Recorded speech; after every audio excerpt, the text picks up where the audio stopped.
Good morning and welcome back to the work session for the Pickens County Board of Commissioners. We'll be back, okay? On Tuesday, November 21st. We are just came back from executive session and we are Patty and Francie in the boardroom and Kelly and Steve online, and Greg, I think, will be joining us very shortly online. He is out of town, but he will be here. We're going to begin today with the 2023 third quarter update from the, first we have to convene as a Board of Social Services. Okay, so do I just say we're convening as the Board of Social Services? Yep. We are convening as the Board of Social Services. Toughest thing you'll do all day. And Lindsay Mage is going to talk to us about our 2023 third quarter update. Thank you, Lindsay Maish, Director of Human Services. Thanks for having me. It's good to be back. A little bit of grace while I am still transitioning in. This is my first boss back since I've been gone, so it's good to see you all. I've missed you. I'm just going to dive right in. We have a couple of people on the line and one in the room with us as well. I have our Human Services managers, Sandy Senafonte, who is... She's on there. Yep, she's our economic assistance manager. I have Chad Fedowitz sitting behind me, who is our senior services manager. And I'm not sure if Kelly Kirkpatrick is yet on there, but if she is our adult and family services manager. So as you all know, Colorado state supervised, county administered human services system. We provide all local and district human services, and we're responsible for all the allocations and expenditures related to those services. So the state relies on you all to act or serve as the Board of Social Services to oversee our local services and address our economic assistance and welfare duties, responsibilities, and activities of the department. We do this quarterly, where we're mandated to have you all approve our payrolls and our budget expenditures. So for us in Pickens County, Human Services, most of the functions are primarily performed by us. These services encompass with the three areas of our current human services strategic plan, which include basic human needs, food security, housing security, and safety, systemic change, which is financial security, and then capacity building, which is around our internal staff culture. We do have contracts, though, to provide some of our mandated services, and those exist with Garfield County Human Services to provide child support services. We say services a lot in human services, and long-term support services as well. Other mandated services that are provided through intergovernmental agreements, IGAs, include our LEAP eligibility determination, which is provided by Goodwill Incorporated, and our child and adult protection hotline services are provided by Prowers County. So today what we're going to be looking at is third quarter calendar year budget. Something to remember is that the allocations for us follow the state fiscal year of July to June. So our numbers always look a little bit funky.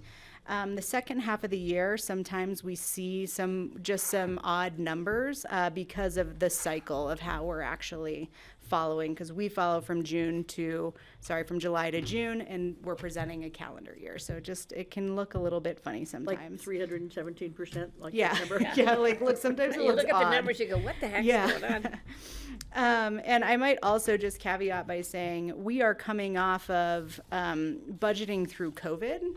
So some of our numbers also look a little bit interesting because COVID, we were getting so much input for ARPA, additional funding through ARPA and in different ways to address re-eligibility and things like that. The activities where we saw spikes in our caseloads and things, and I think we're starting to level set a little bit, so you're going to see a little bit of that in the numbers as well.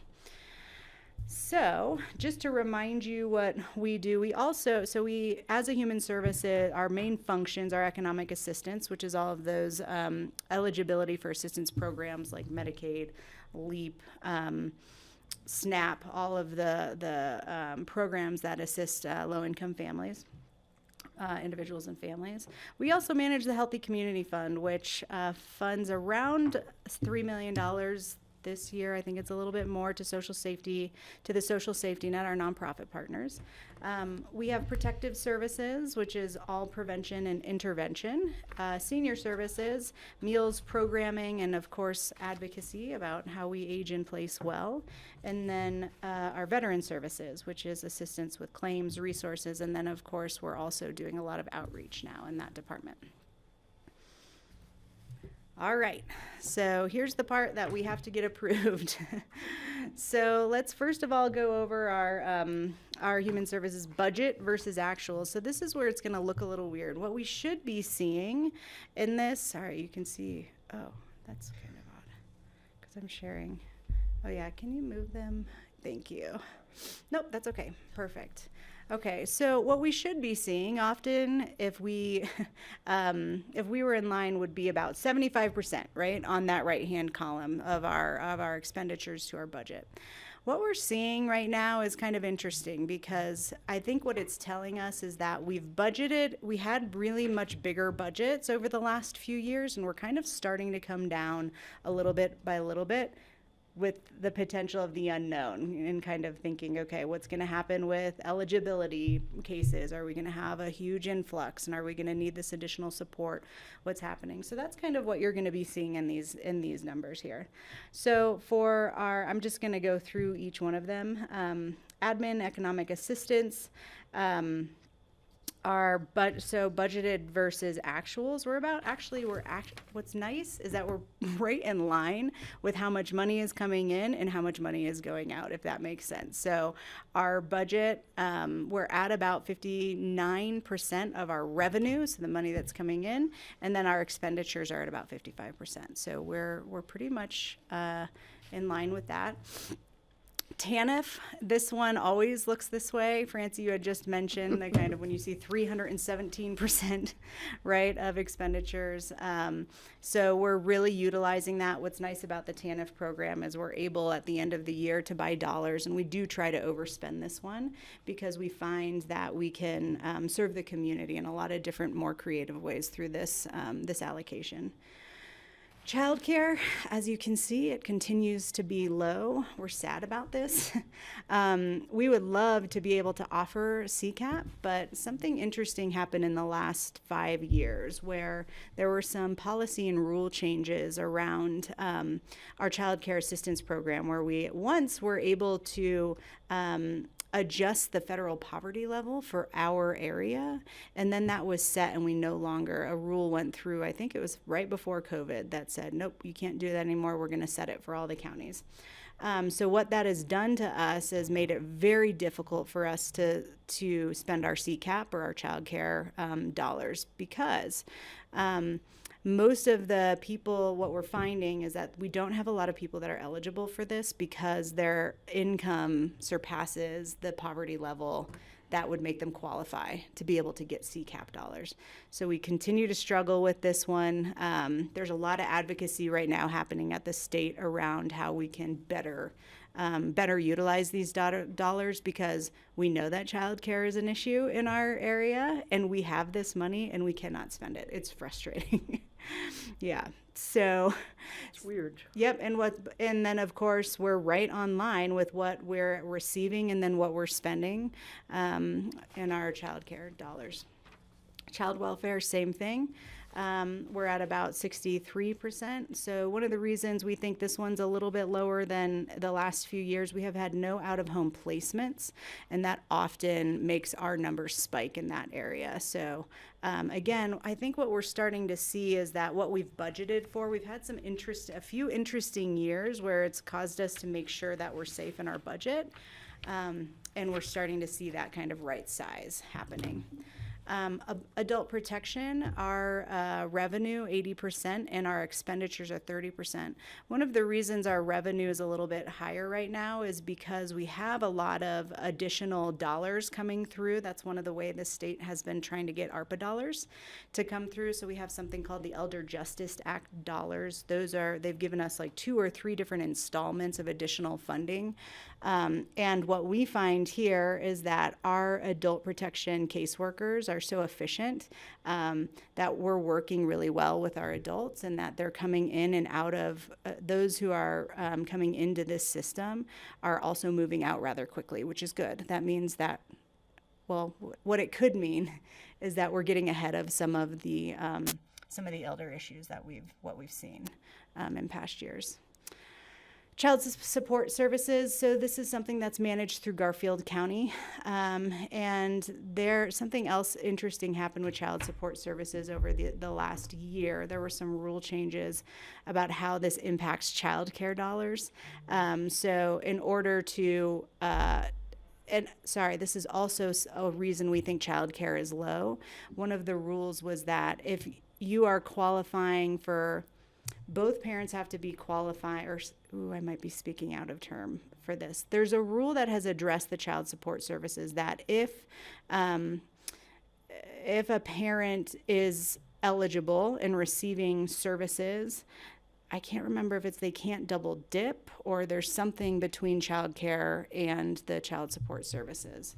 So there's something related to that and how it's impacting our CCAP as well. Take one or the other? Yeah, I think it's like that, or it's like there are thresholds within them that have changed the impact of how much childcare then you can apply and receive for. So in total, we're actually doing really well with how much money we're bringing in and how much money we're expending. We're kind of like right in track with all of that, and I think what we'll see probably what we've done for the next budget year is we're trying again to get a little bit more right size around that. The good thing is that we're seeing the revenues and expenditure and they're almost matching, so that's good. Yeah. The services that we're providing are exactly what we're spending, right? So we'll see over the next year kind of what happens. One more thing to say, fourth quarter, oftentimes we see a spike in some of our programs, and we don't really know why. We could kind of theorize why some of that happens. There's more, I think the winter brings some more hardship for some of our families and adults in the area. So we'll see also what fourth quarter brings for us. I think the fourth quarter is true for lots of issues. Yeah. Yeah, I think I was looking at year to year to kind of try to understand this budget, and I saw that a few times where the fourth quarter, if we were low by third, we'll sometimes see a spike in the fourth. Any questions? I don't have any questions. Kelly has a question. Morning, Kelly. I can't hear you. Kelly, we can't hear you. Oh, no.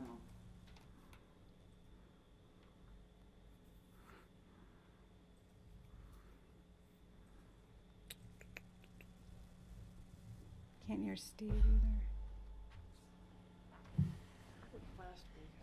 Well, I know too, Looks like they can hear each other, but they can't hear us. Still can't hear you. No, can she hear us? I'm gonna call Andrew. Okay, yeah. Yes, she can hear us. Yes. Mm.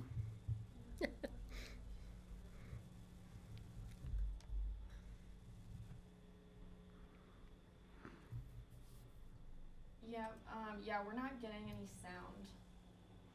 Are we on the right laptop here? Yeah, we changed. Okay, sounds good. Which way we Oh, on? Changed the He's coming down. spelling again, but it looks like the same one. Yeah, that was the workaround for another issue, but yeah, they're not. We're working on it, Kelly and Steve. We tried just this. Yeah, I tried to change the speaker too.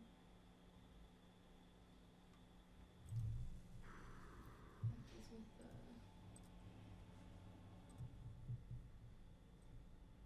we don't see like your video feed either, which I don't know what was going on with that. Really? Oh. Yeah. But we can see. I think that's the new rule, Francie. If you don't come to the meeting, you can't talk. Oh, It's a new rule. If you don't come to the meeting, you can't talk. can you hear us, Kelly? Oh, Maybe she can. emergency help has arrived. So what's going on? We can't hear the virtual people Correct. and they can't see us. They can hear us. They can hear us. Yes. Kelly, will you try talking? Sure. Can you hear us Oh, now? yes. We can hear each other on Zoom. And now I can hear you too. So we are gonna get that little bit of feedback, Andor, because of the sound coming out of the. Oh, so we're board. getting from the TV? Yep. But that is a quick workaround to keep everything moving. To the rescue, as always. You're in a tunnel, Kelly, but we can hear you. Yeah. You haven't Hmm. just make sure that you're in self-view. Okay. All I'll right, be I- brief. Yeah, I go- was wondering if you could talk about the special ways you use TANF monies, Yeah, that's a or the creative ways. Yes, that's a great question. So right now what we're doing is we have some contracts with the Aspen Youth Center. We can also use TANF to offset some of our internal child welfare and adult and family services work as well. So we're looking at that. We've also been working with the Rocky Mountain Early Childhood and Kids First around whether there's opportunity for us to look at how we could potentially contract with summer camps or other ways to help support maybe summer child programming where it can be really difficult. But there's a lot of there's a lot of really creative ways that we can use TANF, and we're kind of on standby right now to see. We're doing some research around where the needs are and how we can best support that through these dollars. Any ideas?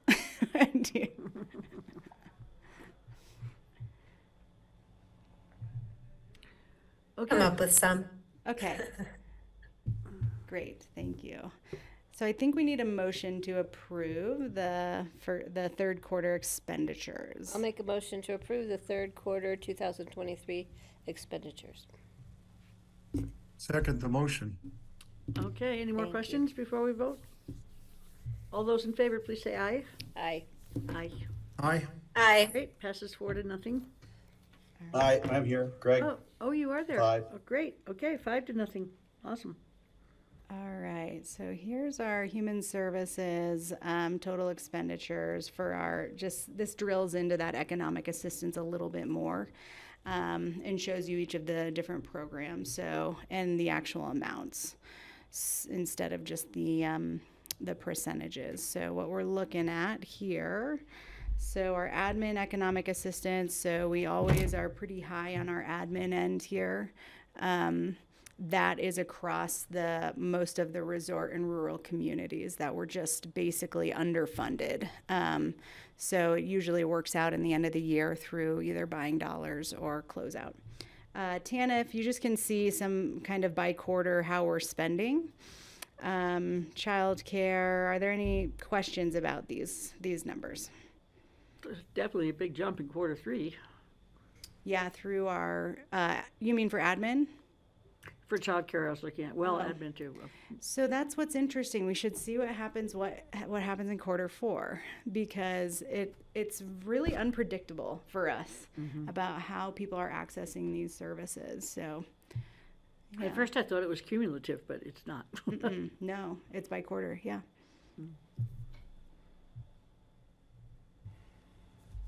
Any questions on this page, guys?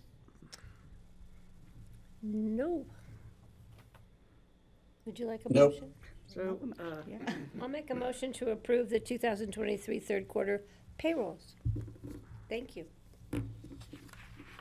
I'll second. all those in favor, please say aye. Aye. Aye. Aye. Great. Well, we just approved those without looking at all of these. This is just further detail again on these programs. Sorry about that. There's just so many programs in our economic assistance department. So now you can see really kind of how we're doing over time from year to year. And as you can see, 2022 to 2023, we do think we're getting a little bit more right size. So we're getting closer and closer as we go. COVID really just threw us for a loop, I think. And everyone else. Yeah, we are not alone in that.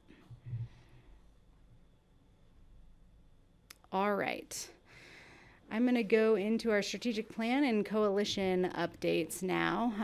Try to keep this relatively concise. I know that we've changed the format of which the way that we're bringing in third quarter, bringing information to you all in third quarter is really around our strategic plan. And then, we sit on quite a few coalitions, and we also lead quite a few coalitions as well. So we just wanted to give you all an update about those things and kind of how we're plugging along in some of those things.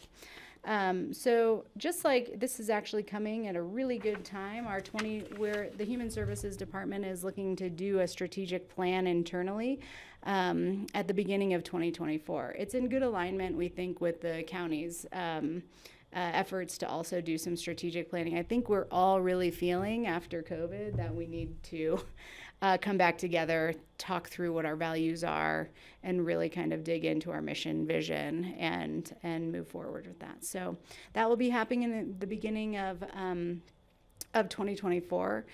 Sam Lander-Casper, who was the interim director while I was out, is the deputy director for strategy and operations, and this is a skill set that he's really starting to lean into, is how to do strategic planning. So he's going to be leading those efforts with us. We're really excited, and we're overdue. It's time. So we're excited to see how that's also going to align with the alignment that will exist between that and the counties as well.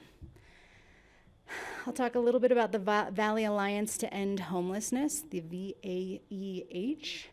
I think that you all got an update. It's a little blurry. I was here, and the baby was about 2 weeks old, and Christina Gare came to talk with you all about the efforts of West Mountain Regional Health Alliance and the Valley Alliance to End Homelessness. To date, they've received a little over $4 million now to really address these systemic issues in our valley as a region.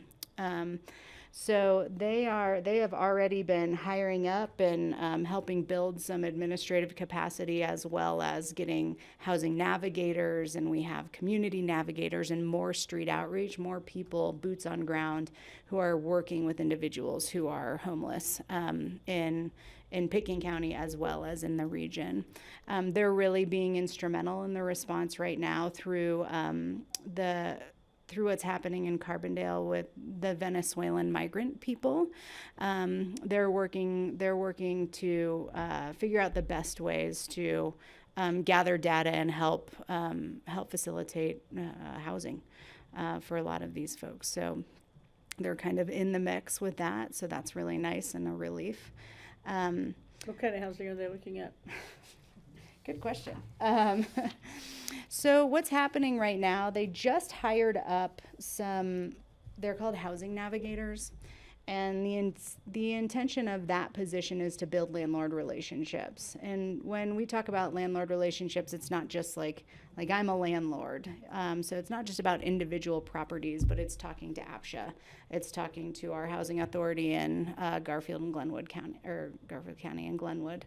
It's talking with SKICO and starting to build these relationships around how we can better partner for when there's housing that's sitting empty. Is there an opportunity there for transitional housing? Or if there's opportunities for builds around the valley. There's been some interest in a regional solution for a shelter as well. So I think they're looking at some different areas. So it's more on the spectrum of like emergency shelter, transitional housing, really to help keep people safe right now while they're looking and trying to find housing. Because we have people that are homeless right now, and we need to find them housing right now. And Yes, I know. yeah, but we've had people homeless in this valley for a while. That, so what do we do about the people that have been in line for housing and now with more coming into line? And how do we balance that? It's a tough one. It's a tough one. I do think that the system that's right now being addressed through the Valley Alliance to End Homelessness, because it really is on the end of homelessness. We're not talking about like fair market and that kind of that kind of housing. It is addressing that emergency shelter, right? For when we have this type of thing that happens with folks, is there a safe place for them to be until they get through, start working through the system of whether it's voucher housing or if there's kind of emergency assistance or there's different, opportunities. I know that West Mountain Regional Health Alliance has also been invested in a lot of different ways in the permanent supportive housing solution as well, which we don't have any projects like that in this valley. And for the people who have been here and have been homeless for a really long time, that would be a really nice solution and help us really start to address and How would that, how would that work? so permanent supportive housing is really intended for individuals who meet criteria by like some sort of disability, whether it's, so they're unable to work full-time, right? And that's a lot of the reasons. So a lot of the individuals that we're working with who are homeless in our community, a lot of them are working and a lot of them cannot work full-time because of different disabilities, or sometimes there's like a mental health diagnosis or substance use or something like that. Permanent supportive housing, the way that that works is you have, it's on-site support. So it's housing for individuals where they maybe they're receiving, you know, $100 in disability each month, and they're required to pay 30% of that, because that's ideally what we should be paying for housing from our incomes, right? So the rules basically say they pay 30% of that, and that goes towards housing. And so there's subsidies that offset all the other dollars for that housing for that person. And there are case managers who live on site that help support those individuals through those really kind of, they're complex, the needs, in getting them the help that they need so that they can stay in their housing. Yeah. Wouldn't that be nice? Any other questions about that one? So there's no specific, or I would say a specific plan to deal with our latest arrivals is starting to form. Yeah. Well, and it's, you know, it's a true test on this new system of care that's been built, you know, through the Valley Alliance. It really is applying some pressure to that system to see that it works.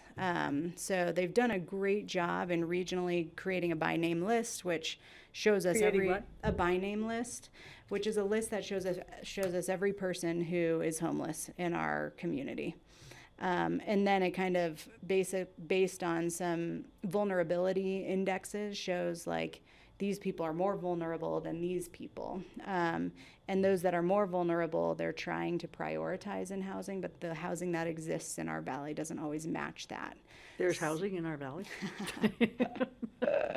You know, it's interesting, surprise. I think once we get these housing navigators really moving through our system to build these relationships, we'll be surprised.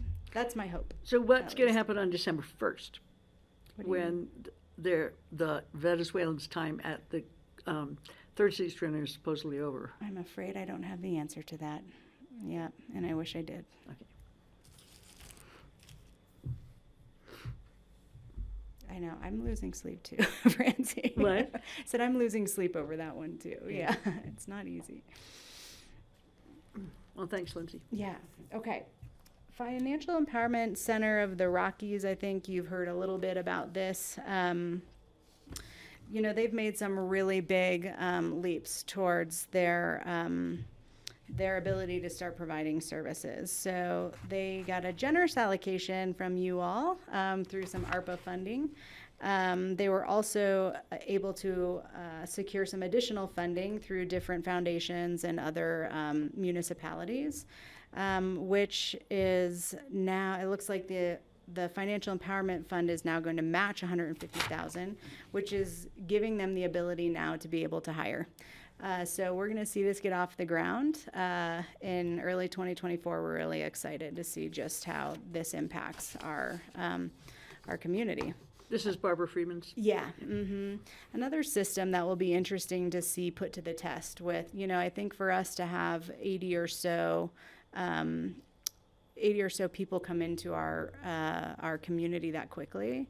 Like these are true tests for these systems that we're setting up. So we'll see. Should be interesting. I'm not going to talk about the Healthy Community Fund because they just came to you all and did a presentation, so you know all about that.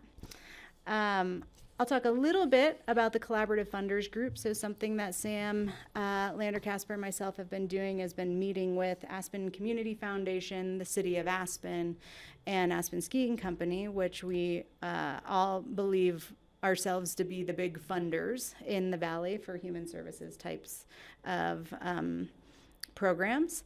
We've been meeting pretty regularly, and what's coming out of that is just some interesting data of the way that we are each funding organizations in different ways. So I think we're streamlining that approach and really starting to consider how this group can be used more strategically. So more to come on that, but just a quick update on that to let you know. The Mental Health Access Program, what can I tell you about that?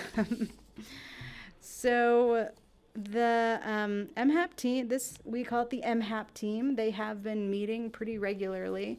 All of our mental health partners are getting together and talking through some complex cases and thinking about the best way to serve individuals in our area that are struggling with some sort of mental health issues. So we're about to move into with that group. We have some pretty good data. Public Health, we've partnered with, Public Health has partnered with us on this, but they have been gathering some really interesting data through our partners and through other mechanisms that are starting to show us or just illuminate some of the areas where there's opportunities. So in early 2024, in alignment with all the other strategic planning that's going to be happening, we're going to have some mental health strategic planning. So get ready for some surveys coming your way. Any questions about that one? I'm going to hand this one off to Chad. Yeah. So Colorado Commission on Abby, Aging, I this can't is Chad see. Federowitz, our Senior Services Manager. I'll I let him can't see comment. Steve or Greg, so I don't know if they have questions. Thank you. Okay, thanks, Lindsay. Chad Federowitz, Manager of Senior Services. Hi, Chad, welcome. Hi, thank you. I don't come up here much anymore. But happy to do so, of course. So just a very brief update. I've served on the State Commission on Aging for over 5 years now. Wow. I'm currently the chair, though I am not speaking to you as a member of the commission, nor the chair at the present moment. Congratulations. Thank you. It's a lot of work. We, a few months ago, had a full day retreat as a commission to set some priority broad areas to focus our efforts in advising and advocating to the Department of Human Services and to the governor's office. And I just wanted to bring these to your attention, these top 5, not necessarily in this order of hierarchy, but looking at the direct care workforce, increasing wages. We saw this play out very close to home here in our valley.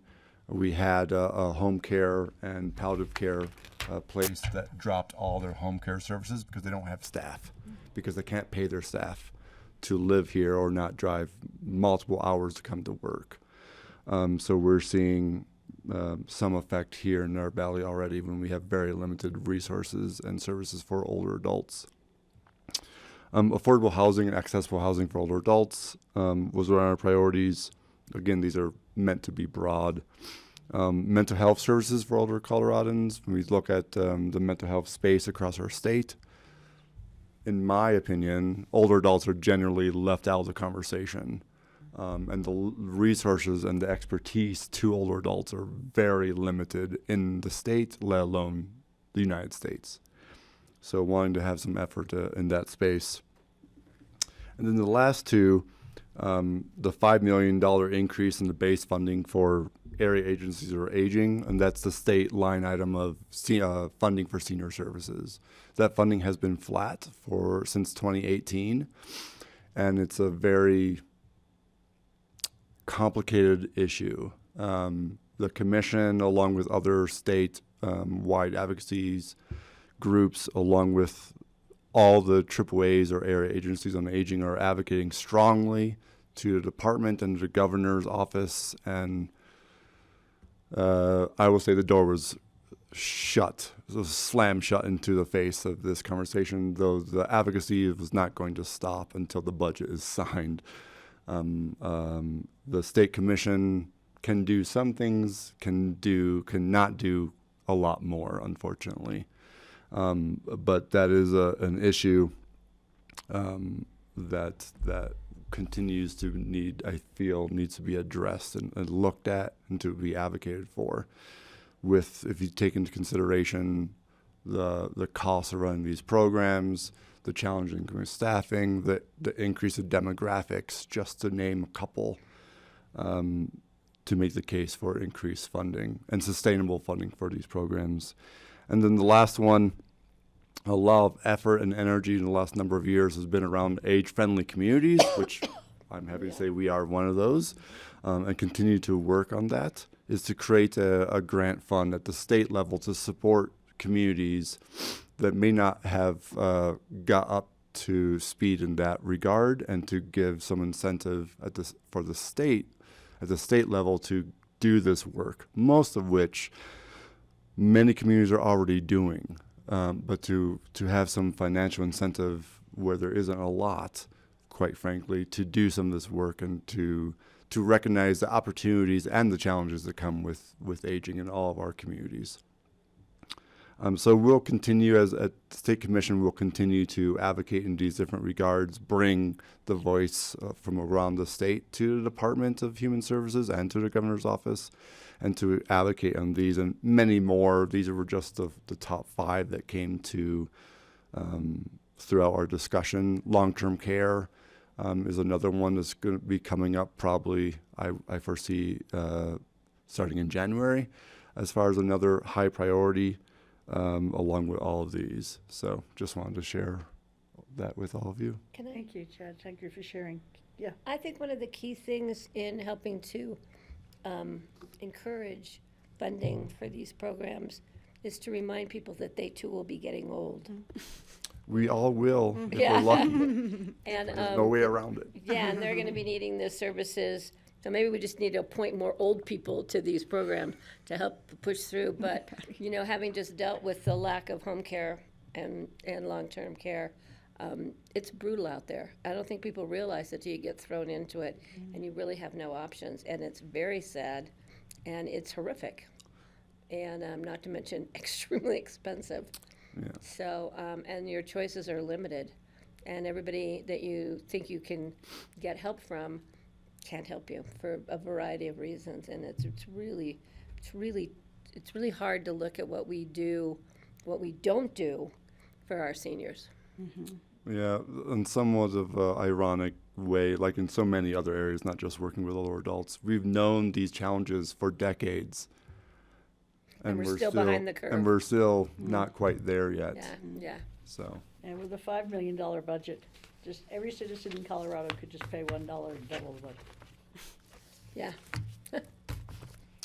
We're all aging, right? We're all aging, so we're gonna need that support. I mean, luckily for us at Pickens County, the funding isn't so much of a challenge because we're thankful that we have the Health Community Fund that supports greatly senior services. But some of my counterparts, they're cutting programs. They're cutting home delivered meals. They're cutting congregate meals down to a wait list that's hundreds of people long. Mesa County as an example. And it's been a challenge. And I foresee, looking at the numbers and costs of these programs, it's going to continue to be a challenge across the state. Again, more than likely not as much here in Pickens County, but perhaps in Garfield County, perhaps in Eagle County, but particularly other places, much more rural, if you will, than our community. They have So very little services in some places. Yeah, I'm older thinking people are of- invisible in rural counties. I'm thinking of our community, of course, but also other small communities, rural communities that aren't as fortunate as we are. So, Okay, thanks for the input. yeah, thank Thanks you. a lot, Chad. Yep. Thank you, Chad. Luckily, that's the end of our presentation. Do you all have any other questions for us? I have one about the Food Hub project. So Lift Up is still looking into the Emma store, even though they're coming before us later today asking us for a significant amount of money to build their new facility in Garfield County. So we're looking at both of those opportunities, you think? So the Mid-Valley Emma food opportunity There is nothing set in stone right now about that. I know, we're still working Those on looking services, at the options. yeah, I think those services regardless would be RFP'd. We'd have to look at the way that we're bringing that in to the Mid-Valley. So I wouldn't, there's nothing set in stone, though Lift Up is an integral partner of ours in making sure that people are fed healthy and nutritious food throughout the valley. So Yeah, because we'll be hearing more about what they're the Glenwood. apparently in the midst of doing, and we need to have more funding partners on that one, I think. But yeah, Hey, Francie? Go ahead, Greg. Yeah, I just want to clarify. I don't think the Amastora is Lift Up's project. I think that's the county's project. Yeah, Isn't that correct? But Lift Up is, of course, allied with, the county program. Can you explain how that works? That's correct, Greg, exactly what you just said. So the Emma Food Hub, we've really led a lot of those discussions and that research. And right now where it sits is there's nothing happening right now in that space. they're more focused on the winning. Right, exactly. County. Though that could be a really nice solution in the future. And that's what we heard through all of the research that we did. That's a pretty nice shelter there in Emma that we own. Just saying. I'm with you, Francie. I'm with you. Talk to our neighbors. We can, yeah. Yeah. And there's a lot of really big churches in the valley that have a lot of room in them. I know. That's something that those housing navigators are going to be doing, because one of the, in that continuum of like emergency or transitional housing is shelter. So those are going to be those landlord relationships that they're going to be working with the churches in different places. But how long do our new friends in Carbondale have at the Third Street Well, I've Center? heard Rob Stein told me yesterday he's just been hired by Carbondale to work to organize this. And he told me that they have until December 1st at the Third Street Center. I don't know whether that will relent if it comes to the December 1st and there's nothing else happening. But I do know the White Catholic Church on the Hill pretty well. My son and his wife got married in that building, and I've been to support people who went to AA meetings there. There's a lot of space in that church. We just need to and have they're- some cooperative partners Yeah. soon. Because the first is like soon. Rapid relationship soon. building, Yeah. we call that. Rapid rescue Yeah, we relationships. gotta- There's a lot of R's in there. Yeah, and then what we find in that space is that it's always really tough to, what are things zoned for or licensed for, and can people be sleeping in it? Can they not, it's always a bigger Yeah. nut to crack than, because we find ourselves doing the same thing where there's this location and this location, or what about this location? And then when you actually start to dig into, can it be used for that purpose? It's like, of course it It's can an be, unusual population because first of all, they're all people who had jobs in Venezuela, and they have not been homeless for very long. Right. And they're incredibly nice and fun people to hang out with. So, and the space that they're in, they keep it immaculate. It's every cot in there is made perfectly. Every morning the floor is washed by them. It's not the picture of a homeless kind of person that you would normally picture. They're healthy. It's Yeah, and they actually don't meet criteria as a chronically homeless individual, right? A chronically homeless individual is often a person who's been homeless for this X amount of time or longer, or they've been in and out of homelessness for years and years, and it's usually as a result of some sort of disability or mental illness or something like that. So it's a very different, and that's why I think it'll be interesting to see these systems kind of be put to the test a little bit, because it's a very different type of population that we're talking about, and they're still homeless. And, yeah. So how do we, kind of lean into some of the things that we've started to build to help support these things, even if it's going to find, different funding mechanisms to help open up a shelter or, something like that, that people can be safe and warm in until whatever that next step might look like.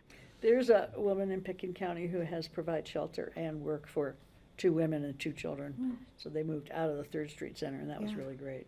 Yeah. Kelly?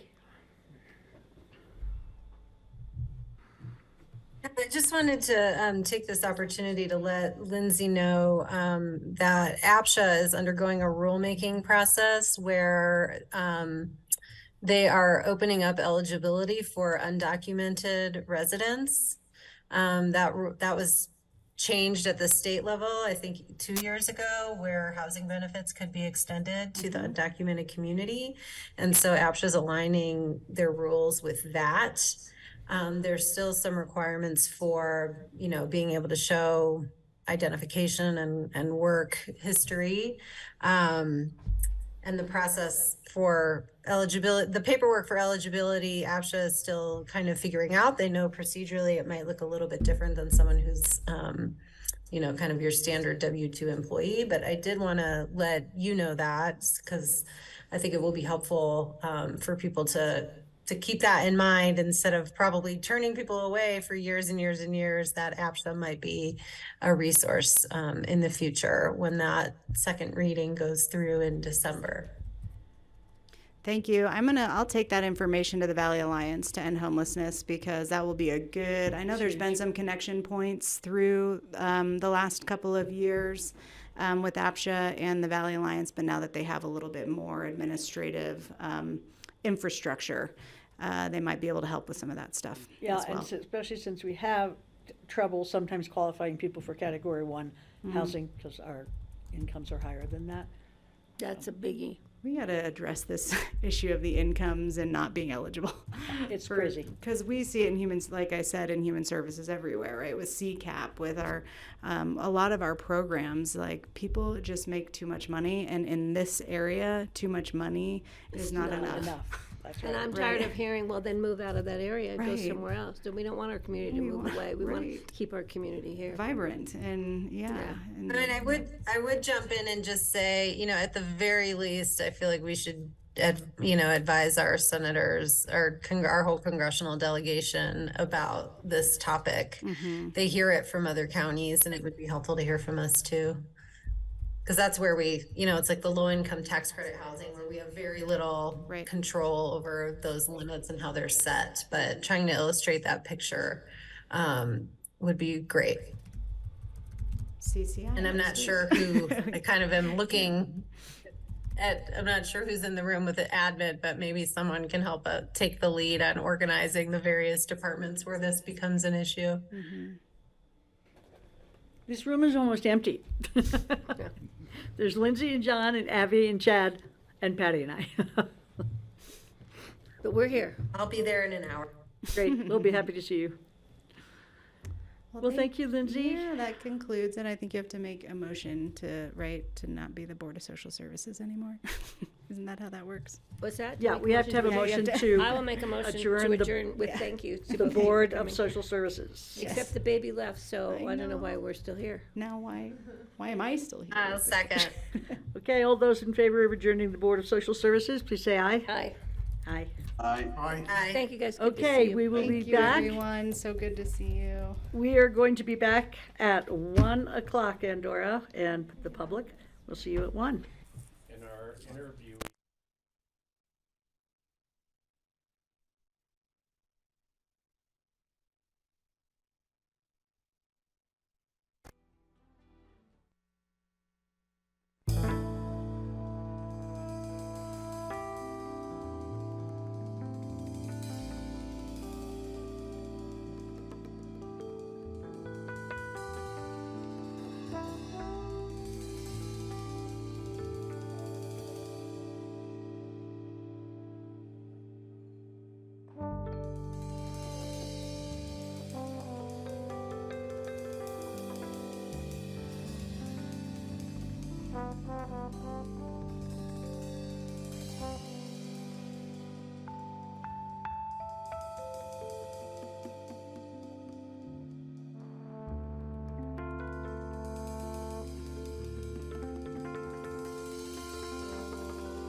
Welcome back to the work session for the Pickens County Board of Commissioners on Tuesday, November 21st.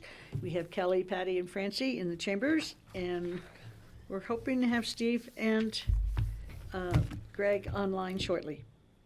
The first item is capital request from Lift Up and Mine Springs Health that John Peacock is going to tell us about.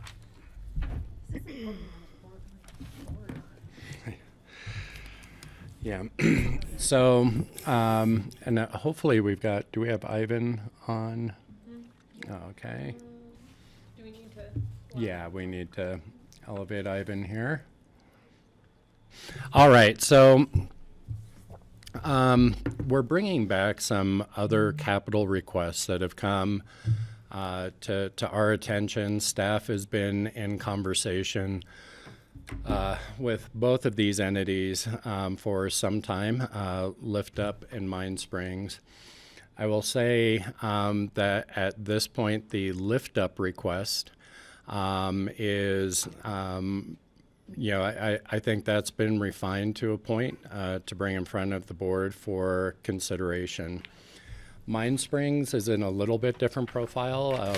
They have a capital ask, but it's really part of a partnership with a number of entities, and we've more recently been invited to the table to be part of those conversations. So for the Mine Springs request, we are not asking for a decision. We're not even sure if this is going to be the final request, but we did want the board to be aware of some of the conversations that are happening as that conversation matures with partners down valley about potentially leveraging some of the medical detox services that they're putting together, that we may have another request for funding.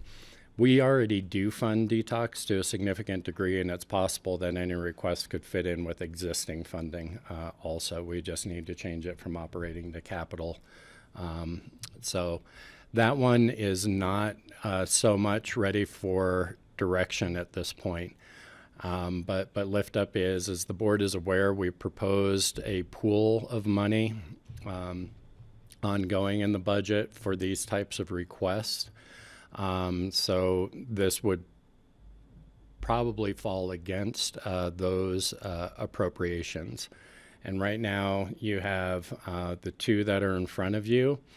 And then you had the EPIC, I believe, is I keep wanting to say BOCC, and you keep correcting me, Francie, but EPIC that was in front of the board previously. So with that, we've worked with Lift Up and have been working with Lift Up for a while. Patty, to your point, we've had a lot of conversations about food nodes up and down the valley. Lift Up has taken advantage of an opportunity in Glenwood Springs to put a property and warehouse under contract that would support activities here, and their proposal also has some unique elements that would serve Pickens County. And so, Ivan, are you able to speak? I'd like to be able to turn it over to you. Thank you very much, John. Can you hear me? Yes. And with that, Good afternoon, everybody. Turn How it are you over doing, to Ivan? Ivan Jackson from Lift Up. Good afternoon, everybody. Thank you for letting me be here today. Lift Up has secured a building in Glenwood Springs. We closed the building on the 9th of November, and this building is going to be used to help deal with food insecurity within the three counties of Garfield, Eagle, and Pitkin. Lift Up is currently undertaking a $2 million capital campaign to purchase the building, or to have purchased the building. The cost was $1.75 million to purchase, and we estimate about $250,000 for renovation. Renovation meaning turning it from its existing warehouse format into one that will be suitable for food containing and distribution. I think the unique elements that John just mentioned there, starting in 2024, in addition to the 6 fixed pantries and 9 mobile distributions that we operate between Aspen and Parachute, we're going to be introducing mobile pantries. We have been donated 2 school buses that are going to be turned into mobile pantries starting in 2024 and will be housed at the Glenwood Springs facility, thereby allowing us to more easily service outlying regions within our community. But more importantly is rather than having people come to existing facilities, whether it be a pantry or a mobile distribution, we're going to have more access for them by actually going to locations where they can more easily collect their food.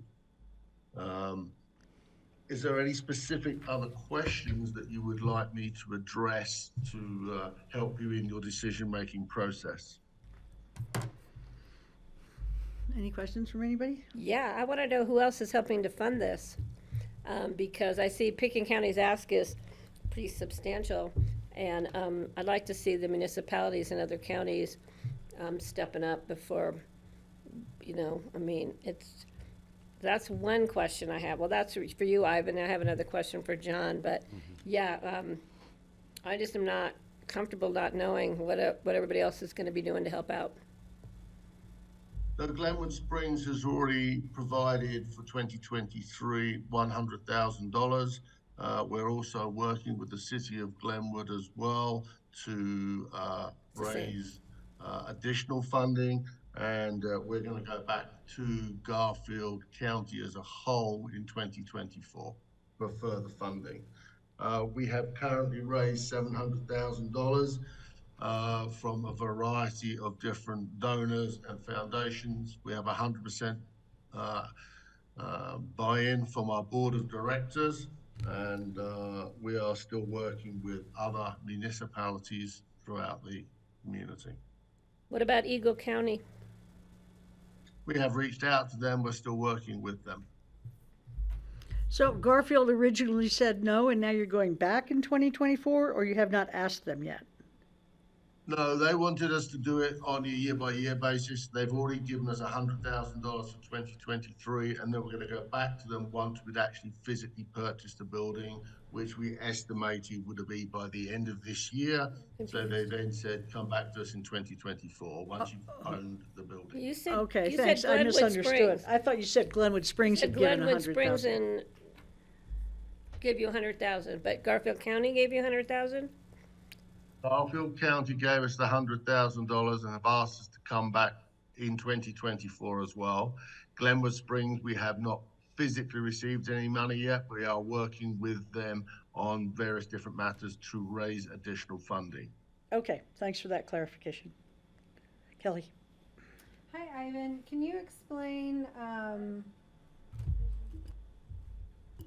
can you please explain where, like, what all activity has been done on bringing the project to fruition, as far as, have you designed the use? Have you hired architects? Do you have to go through any approvals with the city of Glenwood?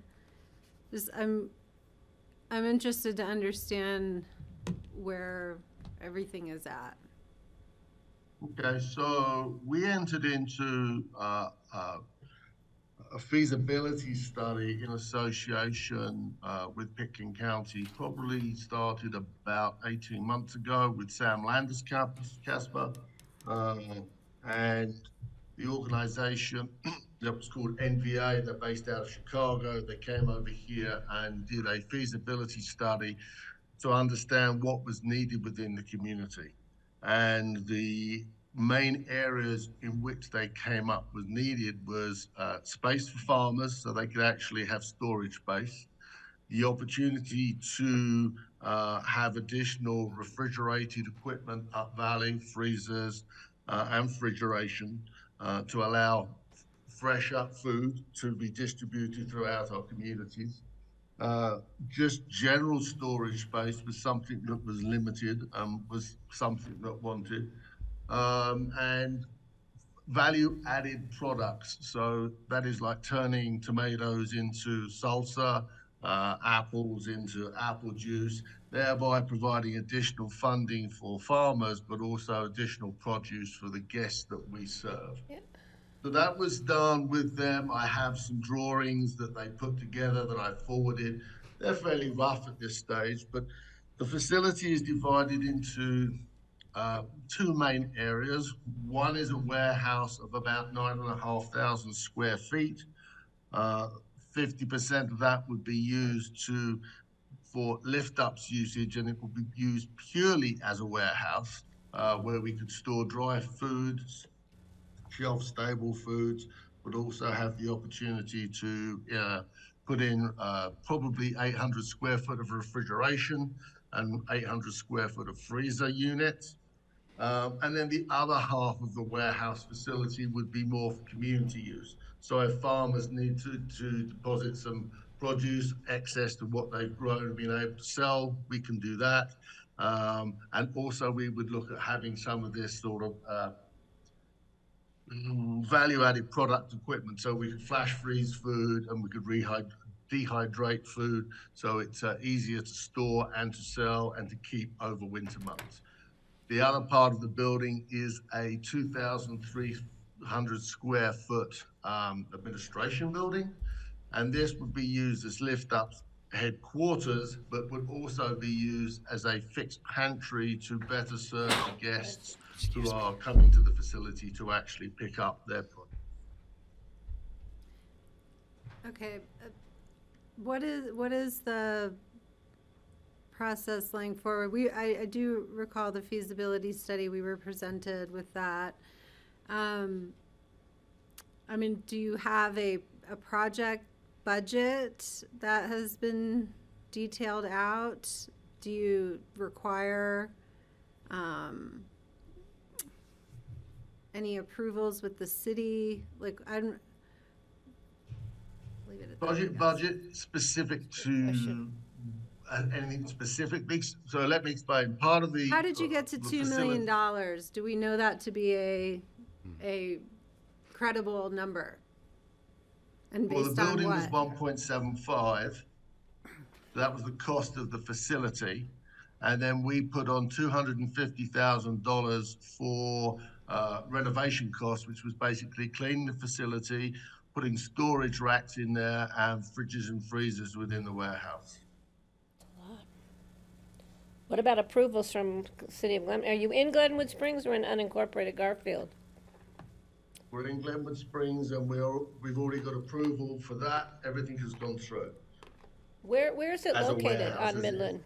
Right across from the bus stop, from 27th Street, Opposite the Rafter bus station. the big one. Oh, down in the Is that where Meadows? Habitat used to be, Down by the meadows, yeah. just Right, in the past Meadows. Meadows, yeah, past Meadows. In that next set of buildings on the right, after you've passed all of Meadows. Where the Harley Davidson place was.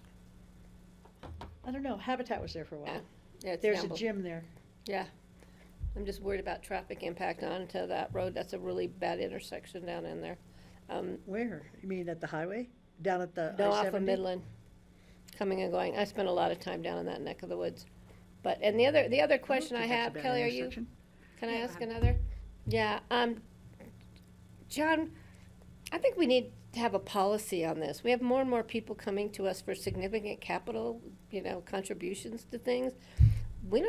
I know Francie's, but we don't have a policy. We're just, because if we start this, it's not gonna be ending with other nonprofits, which I don't blame them right now for needing capital monies, but this comes out of our general fund again, right? Yeah, that's correct, Patty, and that's why we recommended in the budget, budgeting a set amount that we'd come back with guidelines. I'd anticipate a request like this for capital would fall within the 4 squares that we'd established for the, at least the proposed 200,000 if the board approves that a year for capital support and They're asking for 500,000 over 2 years, right now, the current ask. Yeah. And so it's 250,000, which tops our budget for 2024 right there. That's why I'm concerned we don't have a plan moving forward with other requests that are becoming in. I wasn't reacting to you when I did that. Oh, I thought you were, I was like, Francie's going, oh, God, another study. It wasn't to you. Yeah, yeah, that's concerning to me, that we need to look at the whole picture, not just one entity at a time, because we don't have unlimited general fund monies to be handing out, you know. Well, that's why we've been waiting till now to actually try to make a decision about Epic and Lift Up, because we wanted to make sure we had taken in everything that was coming, and now we have for the year. So we have the Epic ask and the Lift Up ask, and John wants to wait until 2024 before we have more info on the Mine Springs thing. And my understanding is that he's encouraging us to put aside for next year, 200. a certain amount of money, $200,000, so that when these things come to us, we look at them maybe quarterly or something, and that's our funding for this kind of Well, ask. I would prefer to wait till we have some kind of policy then, because that's gonna be used by other entities in 2024 to say, well, you gave them 250,000 without having 250,000 in a special fund. And I just don't wanna set a precedent. I think this is something we're gonna wanna do. I'm just concerned that, again, we don't have a way to manage all the other requests that are becoming, and I don't want to start something, set a precedent now with these two that have come in ahead of us having a policy. I just am not comfortable doing that. Greg or Steve, would you like to speak? Is Greg on the board? Sure. He's in Ohio. If I can go, well, first of all, I think the precedent has already been set. We receive requests for funding and have ever since my first day as a commissioner. So this shouldn't be a surprise when entities come to us and ask for funding. I guess the question I have is, one, is it something we can afford to do? And two, yes, I agree, it would be better if it was part of a, if we have a policy for it. I think I totally support establishing that, but this shouldn't be too big a surprise. I have to say, I really think that Lift Up is twofold, doing really great work here. One is with their traditional, since 1984. So when I first started donating to it, they've been feeding people in the valley and have been an incredible resource. And with the innovation of the farm to food pantry in recent years, we're also, by giving money to them, the community is supporting local farming. And that's something we've been trying to do is to prop up local agriculture and to get them through hard times and good times alike and feed people. So I think this is incredibly worthy, and I certainly look forward to having a policy that could help us when we have the ability to help them. So I'm supportive, but the question marks for me are, is this something that we have in the budget and could afford to do? And secondly, what other ways? I know we spoke at one point about possibly taking an equity interest in the building, and I guess that was turned down by Lift Up, and I'm not sure quite why. The concern I think everyone has is, are you going to come back next year and the year after and the year after for large requests like this? And, are we expected to be ponying up to that extent every year? It would make me feel more comfortable if the county actually had some sort of equity interest in the building. So if something happened to Lift Up, we'd have skin in the game and maybe, be able to help in other ways and also have some security. I guess that's a question for John on, I don't know how you, where things are with that now. It sounds like that's not an option, but I'd love to hear a little bit more about that. But generally I have to say, this is the sort of thing I think I'd like to try to support. Thanks. Greg, are you still on the board? Weren't you on the board of Lift Up? Are you still on that board? Nope, never have Okay. been, but I've been a Okay. supporter for quite a while. Thank you. Clancy, can I just have a Thanks. point of clarification? What other projects have we funded with this amount of capital expenditure money? Response, we just gave $500,000 to Response this year. So We had a policy around spending that money on housing in place. So, Different.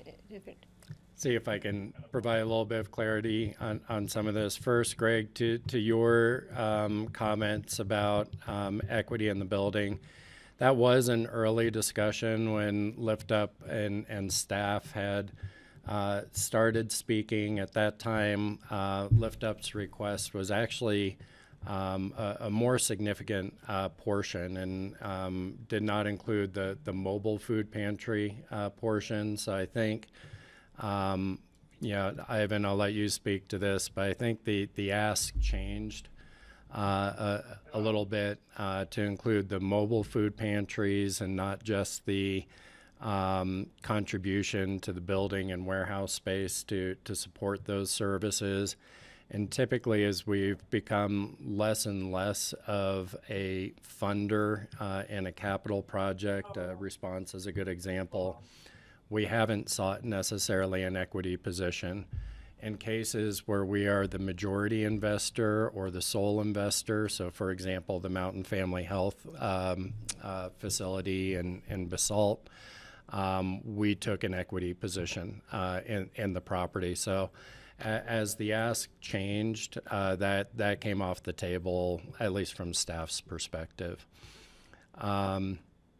In terms of our policy, we've had a limited policy, or at least practice, I would say. It's not a documented policy, that any nonprofit operating requests would not come in front of the board. They would go in front of the Grant Review Committee for the Healthy Community Fund. And so ongoing operations, it has been the practice of the board since the passage of that tax to run those requests through the Healthy Community Fund and have those requests vetted by the Grant Review Committee.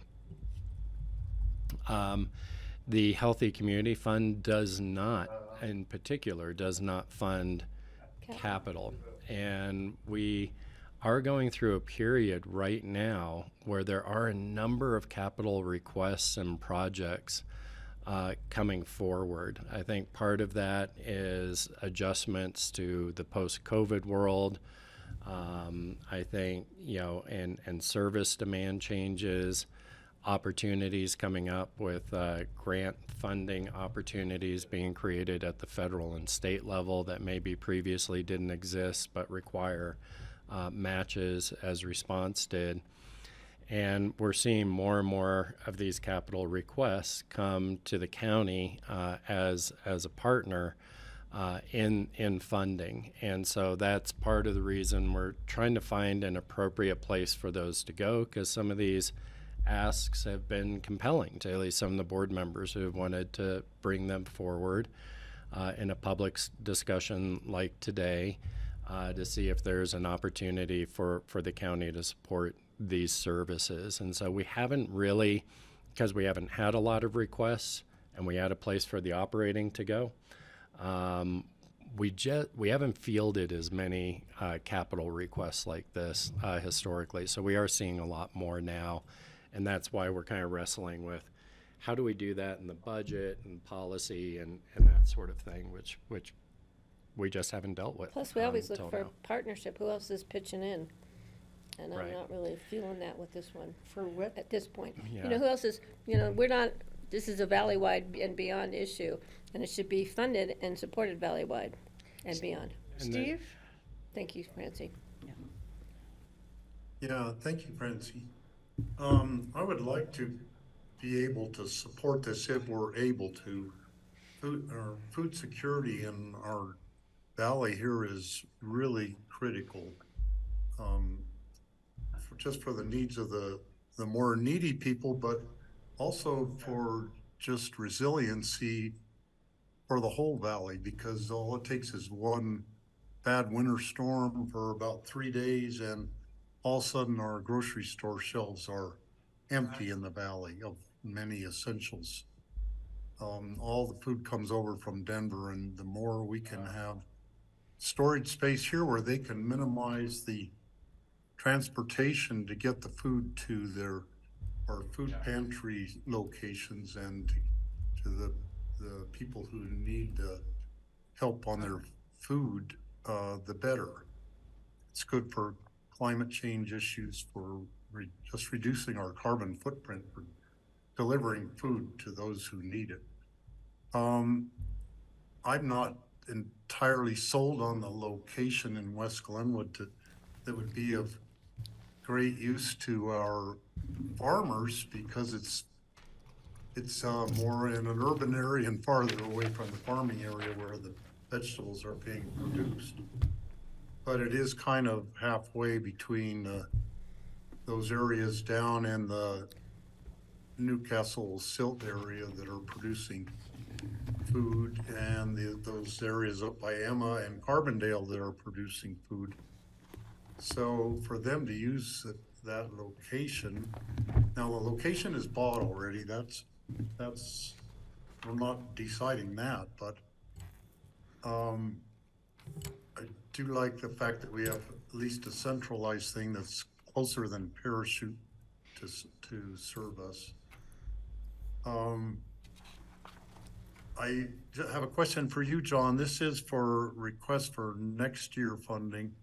I think if we supported this one, I'd be more inclined to not set aside the 200,000 this coming year. We would have already kind of spent our budget on these kind of requests for the coming year, in my estimation. Yeah, so that, Steve, that will definitely be a decision by the board. And as it relates to the budget decisions, we do have some of those coming up to you later today. And there are some decisions that you'll make that affect fund balance in the various funds, like the general fund and such, that will probably give you a better indication of what your comfort level is, either funding this out of that fund balance or taking out of existing appropriations. I think the board has those choices in front of them. It's really coming to what that comfort level is and how you're balancing that. We might want to kick some of this till then. I know Ivan's trying to jump in here too, because I probably answered some questions for him Yeah, I was just earlier. going to suggest that we hear from Ivan one more time, and then we talk about Epic, and then we have the general discussion, so we don't have it twice. Ivan, did you want to contribute something here? Yeah, thank you. Just a couple of things that I would like to bring, to the committee's attention. Firstly, within our community, the 3 counties, we're dealing with 100% increase already this year based on the people who are coming to lift up for food services. That is a disturbing number, but it is certainly going to be helped if we have the opportunity to operate as we intend to out of the Glenwood facility. Our current warehouse is 3,000 square feet and is in Parachute, and having something more centrally located will not only enable us to serve those people better, but it is actually closer to the majority of the 32 farmers that we currently work with through our Farm to Food Pantry program. And we now have 63% of our food budget is actually spent through the Farm to Food Pantry program. So we are definitely helping our local farmers in their needs, but we're also improving the quality of the food to the guests that we are serving. There's actually been a 25% increase in the number of people in Pitkin County directly who are now coming to us this year compared to last year. So the need is definitely there to continue to serve the people in our community who are food insecure. And I fully appreciate you are getting asked lots of questions and having lots of asks from lots of other very important non-profit organizations. But I do believe food is one of those absolute essentials that, we as human beings cannot do without. And I am hopeful that you will be able to consider Lift Up's request in this, because we feel that with your support, we are going to be able to help to improve the lives of many people within our community. Okay, thank you, Ivan. Greg? Yeah, I wanted to ask Ivan, I'm not familiar with where all the farmers are. When we say local, they're, it used to be we'd say within 100 miles. I'm assuming we have farmers in the Colorado River Valley heading down toward Rifle and Parachute as well, but I don't know it. I'd be nice to know that. I was just thinking about, the original, the foundation of Lift Up back when I first heard about it in the early mid 80s. It was after the gas boom had busted, and I think it's written in the proposal somewhere. 1982, Rifle's economic collapse. Lift Up was really created to help start solving this long-term food insecurity situation. If we had a bad snow year, it's possible we could have a COVID-like situation again. And I think Lift Up was pretty essential. And I know the demand for their services went up about 600% during COVID because people weren't working and the restaurants were closed and the farm markets were closed. So it does seem to be a proven way of taking care of people when times are tough. And I'd like to try to make sure they can sustain that. I'm wondering if you mentioned, John, earlier, some of the state funding that's come down for various things has come with, the necessity of a match. And I've always enjoyed and appreciated that when there was a match involved. And I would say that's something we could, I don't know if we would want to put conditions on funding or not, but I certainly like it when other people are encouraged to step up as we encourage them with a match. So just wanted us to think about that. But I'd like to know where all the farms are. Ivan, do you want to answer that? Yeah, we have everything from Aspen all the way down to Palisade that we work with. We've got 32 farmers that we currently work with, and I can certainly get you all those addresses. I don't have them physically sitting in front of me, but I can provide the names of all the farms to you and be happy to send that to you, Greg. Thank you. It would actually be great to have a folio or a booklet that with, some little bios on the farmers that are involved in this and what it's done for them over the last few years. Thanks. Nice idea. Certainly can do that. We actually work with a lady called Kay Davis, and she runs Early Morning Orchard, and she's actually done some PR and marketing for us in the sense of how the Farm to Food Pantry program not only assisted her personally, but assisted many of her farmers and co-workers. So I'd be more than happy to get that out and send it to you so you can see it and read it from someone who's actually lived some of the problems that you've highlighted earlier. Great. Thanks, Thank you. Ivan. Kelly? Yeah, no, Greg's last comment sort of begs where I'm headed with all of this, because I feel that in order for me to be a good steward of what is a large financial request, I would like to, across the board, see kind of thorough and sophisticated proposals come to us. There's a lot of questions that have been raised about this proposal. I don't think anyone doubts, in general, that there's need, in general, that this board is very compassionate and supportive to the cause. But a lot of questions already have been raised related to this specific program. I think if coming to ask for $500,000, my expectation is I'd like to, know who the board members are. I'd like to understand the health of the organization. I'd like to understand details about who's being served and understanding the need more clearly. Who are the farmers? Where are the farms? What is the grant going to fund? Is it targeted towards a specific need for this project? What is the budget? Who put it together? Is it credible? What are the next steps forward to bringing this path to fruition, or bringing this project to fruition once $2 million is in the bank? So I just think a lot has been raised, and I want us to set the expectation as a board that we want to see very sophisticated, thought out presentations when they come to us. Because I feel like I'm at a point now to recommend, let's table this, let's understand what our board policy is, and let's have the presentation come back prepared to answer all of the questions that we've raised, which I think are really important. And I do want other organizations that might be following this conversation to recognize how they need to be prepared when they come before us as well. And Kelly, you're asking for most of the same stuff we ask for the Healthy Community Fund grant. Exactly. And I think it should be on par with that if we're going to be funding nonprofits. Motion to, Just real, I'm sorry. real quick. It's the same And thing. and for my not pushing this forward today, in no way means that I don't support food security issues and local farmers, because I've always been behind that for way back when I was on the first board for Cozy Point, for Aspen Tree. I helped create that organization, so my history with that goes way back. So I don't want anybody to perceive me as not caring about these issues. It's that I also have this fiduciary responsibility as a member of this board and how we spend our money. Didn't the Farm Collaborative and Lift Up win one of the $100,000 Yes. collaborative things from the Healthy Community Fund? I believe they did.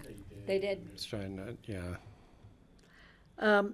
What I'd like to do is pick up our decision about Lift Up after we hear about Epic, and then come back. And then, are you looking for a go-ahead? What are you looking for from us today? Just some general direction. So we've got some budget decision points coming up. And so if it is the desire of the board to fund some of these exceptional requests, it would be good for us to understand that for the upcoming budget and how it might affect the 200,000. And, just looking for general direction. You don't need to make a decision, or if you want to ask for additional information, then we can take that and bring it back. We do have a representative, I hate to say this, Francie, we do have some cancellations after this, but we do have a representative from Mine Springs just to quickly talk about what they're doing with their regional, even though we're definitely not asking for a decision on that at this point, because we just got into those regional discussions. But I think it's important for the board to be aware of these different pieces that are out there as you're making your decisions. So you want to do Mine Springs next? Okay. We don't have anyone from Epic here. I think it's revisiting the conversation that had before, right? And John, is that you from Mine Springs? John Sheenan? We also have people waiting for, I think Amy. Or is it Yes, Amy? I'm here. Oh, okay. Yes, I am. And it looks like you might have Amy with you. I do. So we are clearly running over, John, and I think you've heard what I explained to the board is we've just gotten into our partnership discussions recently on this and anticipate a ask coming back, but I wanted the board to at least have the general concept of what Mine Springs is looking at with a medical detox facility and the partners. And then, what I've conveyed to them, of course, is that, an ask would come back based on conversations and decisions from the partners going forward. But I'm wondering if I could transition to you just to kind of give the elevator speech, you or Amy, on the medical detox Sure, in Glenwood. I will be the elevator speech guy. Amy can be details. How's that? So I'm John Sheehan. I'm the new CEO for Mine Springs Health. I really appreciate you all taking the time and letting us talk to you a little bit. I know there's history with Mine Springs. I know that we are working very diligently to improve that history and to improve our performance. And really, a lot of what we're focused on is developing what I would refer to as community health alliances. So rather than the way we've done things in the past and just try to kind of do a standardized thing out of Grand Junction, we're really trying to understand the unique needs of every community and provide services that are not only necessary for the health of the community, but also complementary to the services that are already there. We don't want to put anybody out of business. We don't want to, we don't want to steal anybody's business. We don't want to do anything that's going to be disruptive to the system of care. And so we've been very careful about the projects that we've taken on, but we've really started to look at, from a regional health standpoint, how do we take the facility that was built about 4 years ago now in Grand Junction, which is a state-of-the-art psych hospital, 48 beds with a psychiatric emergency room, and how do we make that sort of a regional hub, and then look at what services are needed in other places on the Western Slope that need to be on site in the community, or can take advantage of more of that spoke and wheel type continuum of care is what we're referring to it as. So one of the projects that I inherited was the initially 4-bed, I think 3.2 detox in Glenwood Springs, Garfield County, a number of other surrounding communities participating. And coinciding with me inheriting that project, I also inherited the detox in Grand Junction. And one of the really big issues that we have related to overuse of emergency care is the fact that patients end up in the ER for detox. Essentially, they can't be detoxed in the community, and so they ended up having to be medically cleared or detoxed in the ERs. And in addition to the M1 holds that the ERs get overwhelmed with, it's a real issue. So what we focused on in Grand Junction first was taking the existing 14-bed detox there and moving it to be able to, or improving it to be able to actually provide a 3.7 level care for detox, which allows us to do medical detox.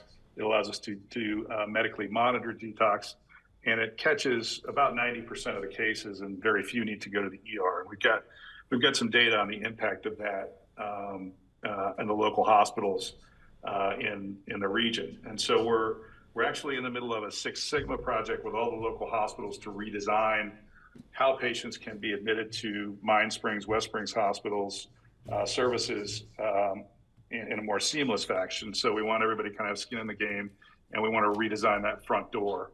And then with the new detox that we're building in Glenwood, we decided to upgrade that to be about 8 beds. We've now gotten approval to do 10 beds since we started the discussion with John about some interest in perhaps Pitkin County participating. But this will also open as a 3.7 detox. So it will open as a medical level detox so that we can also hopefully have the same effect on the ERs in the area for unnecessary medical clearances or detoxes that are occurring in the ER that don't need to. And as another part of this, we have a plan for, we've already purchased the vans, but we're going to take advantage of the direct transport reimbursement. We know that that's still kind of up in the air, but we feel really strongly that as part of our transformation and improvement, but also from a reputation standpoint, we rely a lot on third parties for transportation and acceptance, and there's a lot of unnecessary delays for patients and their families. And so we're really focused on making sure that we have secure transport from all of our sites to whatever regional facility we may transport them to, and then that we have outpatient services available in those communities when they return, and we're not just abandoning people. So a lot of that dynamic that we're trying to address is we've done some surveying. We feel about 65% of the patients in need of mental health and substance abuse treatment in an acute setting are going to the Front Range, and a lot of times this is very disruptive to the family. It's very disruptive for the patient, and there's very little follow-up to make sure that they get the right care once they're discharged from that acute environment. So all of this is really just designed to create more of a continuum approach for Mine Springs, and for us to become a little more granular in how we approach the needs of each region and each individual community. So that said, having a group of partners talking about this detox, and then we had we're about $500,000 short on the capital to finish the project, and this project is 3 times as expensive as when we started. So we really wanted to. I had been talking to Sheriff Buglione about some of this, and And we really wanted to try to engage Pitkin, and I think we sent an ill-worded, maybe initial communication about the fact that we were short some capital. But the intent was, if we don't need a specific amount. We're not asking for a specific amount. I just think it would be unhealthy, but certainly a missed opportunity if we didn't have the conversation with Pitkin about the fact that we've got really this regional 3.7 detox, and I've spoken with with a lot of the hospital CEOs in the area and with the Western Health Alliance, and everyone really supports this as being a good impact on the system of care. It allows for direct receiving. The other thing that we've talked a little bit about is being more proactive and creating a better access model for the M1s and for the psych hospital. And just, we're getting ready to open 40 beds there. We're working with Intermountain Health. They're actually managing the clinical services, so the nursing services have improved dramatically as a result of that relationship. And we're getting ready to take that facility to full capacity by the end of the year. Right now, we're operating at a cap of about 32 beds. So we expect to be able to start serving the community in a much more effective way. And like I said, we're hoping to redesign the front door with the community. And then as we're bringing these additional, now, we feel like we can do 10 beds. We've got approval to do that. 3.7 detox beds. We think it's a great conversation to talk about how we include Pitkin, and we're not making a specific dollar ask. In fact, I said to John, I think there's obviously a group meeting, and there's some discussion around what contribution Pitkin would have, but from MindSpring's standpoint, we just want to serve every community we're in. So we're not going to turn anybody away from Pitkin, whether you all agree to contribute dollars or not. We want it to be a regional program that really starts to address some core issues. We're seeing significant need and some scary outcomes from missed handoffs. So we're proactively trying to put these things in place, and the new detox is slated to open, we think, around March of next year. So, For that, So I'll John. shut up and let you guys ask some questions. So this is really driven by two things: changes we're seeing in state rulemaking around social versus medical detox, and then the pressure that we continue to see on our hospitals. However, I just want you to be aware this discussion is happening. It could result in some one-time dollar asks. It could also potentially be handled within what we're already paying amongst our partners for detox. So we want to kind of table there of that in a pending kind of status, but did not want that to be a surprise. Why didn't we know about this when we're having these other discussions at this point? I have two really quick questions. Where is this new facility located in Glenwood Springs?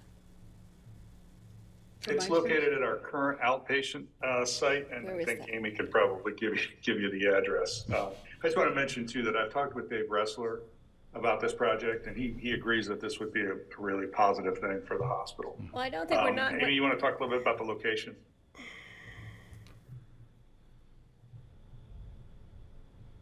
Is she muted? I don't think we're not agreeing that we need a detox facility. Again, it's that and I'm sure the process is ongoing, but yeah, I was just curious as to where the outpatient facility is that they're going to be expanding, and who approved the 10 beds. Who approved what? The 10 beds have been approved by the BHA. So all of our licensure is in place. We've got all the zoning, all the building is under construction, so we're opening it. And we have the operational funding to be able to open it. We think with the current allocations, we're short about $500,000 in capital that we're working on a number of different sources for. I think one of the thoughts was that if you all wanted to participate, that might be a place where we needed some help. But again, we're not making a specific ask. We just, to me, to create a regional 3.7 detox, which is a real game changer in terms of the resource and the ability to divert patients out of unnecessary ER care and keep them in the community. So we're not sending them out to some facility from that ER, right? So we're actually keeping them in the community We're actually moving them into outpatient care. So the detox will be attached to our outpatient center in Glenwood Springs, which is our busiest outpatient center. And the location other than is? Grand Junction. I can give you the exact address. Hang on a second. Just give me this, just the street. Yeah, hang on a minute. I'm from Florida. I've only been here a year. I've been to this facility many times. I just can't tell you. Okay, we'll get back to you in a I see second. 2902 South Grand Avenue. There we go. Bad street for traffic and speeding. It's just in so our you know. packet. Greg, Thanks, Greg. Yeah, thanks. Oh, yeah, it's in There we our go. packet, on the, 2 blocks from my daughter's construction docks. I should know these addresses, but I. We got it, we got it. Greg So I gave it apologize. to us. Greg knows where it is. Greg, could you go ahead, please? I appreciate what has been happening with Mine Springs. I know there've been some rough roads in the last few years, and we've actually done a lot to support Mine Springs in our community up through the years. And we have the benefit of having John, who was actually on the Mine Springs board when he was in Grand Junction, and has been there for off and on over the years. So I'm pretty comfortable with where things are going, and I'm gratified that it seems to be going well, and that John has got things back on track. It seems to me that we provide a lot of the clients to the detox from our town. Seems to be known as a party town, or our community does. We have apparently the highest incidence of vaping and smoking and drinking of any school in the state, if not the country, which I still am skeptical about the numbers, but there they are. It seems to me that this is an essential, once again, it's an essential service, and I want to help somehow, how we can.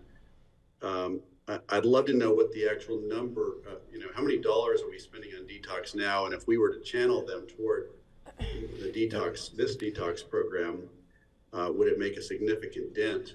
And John could probably answer that. Yeah, so Greg, those are all the conversations that we need to have with our partners, both locally here who are currently partnering on detox, and then potential partners regionally to understand what a model would look like and how funding would flow. And so that's one of the reasons I wanted you all to be aware of these conversations, because they could come back to you in 2024.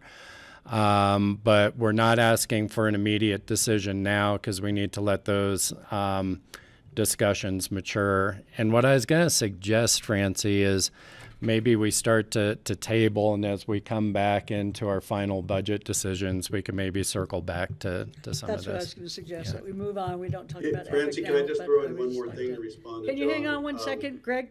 Just hang on Sure, one second, sure. please. Thank you. And then we bring them back, all three of these together, but I don't want to wait until 2004 to finish the conversation about Epic and Lift Up. So, I don't know, next meeting, maybe we can come back to this, circle back to this, but, Well, I think we'll have time later on today in this meeting, as we get to final budget, we should maybe revisit Okay, and just that kind sounds of good. take a We do test of have where the two- board's at. yeah, and we have, 2 cancellations for later on, so we're Yeah. okay with time. We're 20 minutes We're behind. gonna canceling catch 25 back up minutes. Yeah. pretty quick, yep. Okay, so I think we're gonna stop here, Ivan and Amy. Thank you both for having your hands up, but I think we're gonna move on with other business right now. And thank you for being Francie, at can our I meeting. throw in one comment? Yeah, Greg, who's Brian Elliott? Yeah, I was just going to say, I know citizens in our community are big supporters of both the things we've heard of today, both Mine Springs and Lift Up. And I think that if we did do some funding measure and we created it as a match, it might be a way to inspire the community to keep ponying up to the great extent that they have. And I wouldn't want them to think that if we're not funding it, it must not be important. So it's kind of a double-edged sword. And I feel like we need to have skin in the game. We need to demonstrate that this is as important to us as it is to the donors in the community who've been supporting in a big way already. Just Thanks, Greg. food We're for gonna thought. come back, we're gonna Thanks. come back to it in just a little while, but we have people from the airport waiting to do their presentation. So when we come back to the budget decisions, we can entertain this some more. Okay. we're closing that topic for now, and we're going to the 2024 airport rates and charges. Dan, and I think Diane might be online. Diane's joined us remotely, I believe. Yeah. Okay, great. Go ahead, Dan. Good afternoon. Dan Bartholomew, Airport Director. As we do every year, we bring to you the rates and charges for the airport. It's part of our budget process.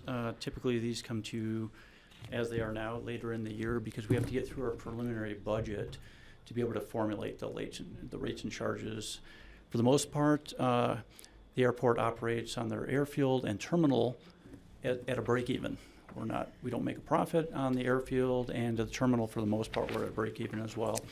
So we need to have our 2024 preliminary budget determined before we can go into the rates and charges and determine those.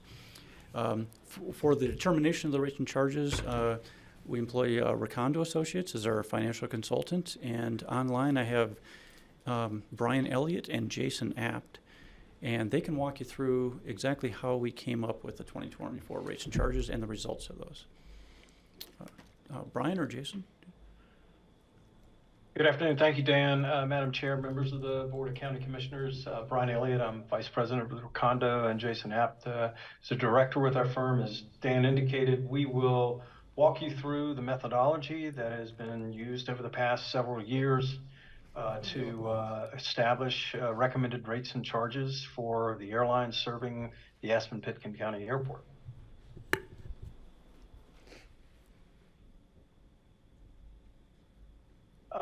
There are a number of steps involved with calculating these rates. First, as Dan indicated, they are based on the preliminary budget that the airport staff puts together. They are also based on activity projections, currently, as in the past several years, COVID relief funding, non-airline revenues, passenger facility charge revenues, the whole bundle, if you will, of activity and expenses and revenues associated with the airport. The methodology that's followed conforms to FAA policy and is also captured in the airline agreements that the county has between for the various airlines that serve Aspen-Pitkin County Airport. So when we look at activity, we're attempting to project or forecast passenger activity for the next year as well as landed weight. Both are important to understand because landed weight becomes the divisor for determining the airline landing fee projection, and the passengers are important for determining the estimated joint use charges, that area of the terminal that is jointly used by the airlines for processing passengers, such as the screening point, the waiting areas in the hold rooms, and the baggage claim area. So you can see some summary points here on activity. First and foremost, it is based, the activity projections are based on flights as they are actually loaded today and published in future airline schedules. It does reflect the return of year-round Delta service in the market. Currently, in the past couple of years, Delta has been seasonal. And we also assume about a 50%, an average of 50 passengers per flight. Each aircraft coming in and out of your airport has 70 seats on it. We're assuming 50 passengers on average per flight. And the total landed weight is based on the CRJ 700, the only air carrier aircraft operating in and out of your airport. And it weighs 67,000 pounds per landing. The county is continuing to use its COVID relief funding from the federal government. Approximately $1.2 million in COVID relief funding is anticipated for 2024, and that will be used to offset security and parking expenses of the county at the airport. Again, the expenses and revenues from an operating and maintenance standpoint are based on the 24 budget that staff put together in September. We also look at indirect operating expenses, and so those items such as administration or county fees that get charged to the airport, they are allocated on the percentage of personnel costs, and you'll see this complete roll-up in a few minutes in our table. ARF expenses, which is accounted for separately, are split 60% to the airlines and 40% to general aviation. This was a ratio that was established by the board last year. And there's an additional $12 million in additional FBO revenue in fiscal year 24, and that's due to the temporary lease extension with Atlantic Aviation.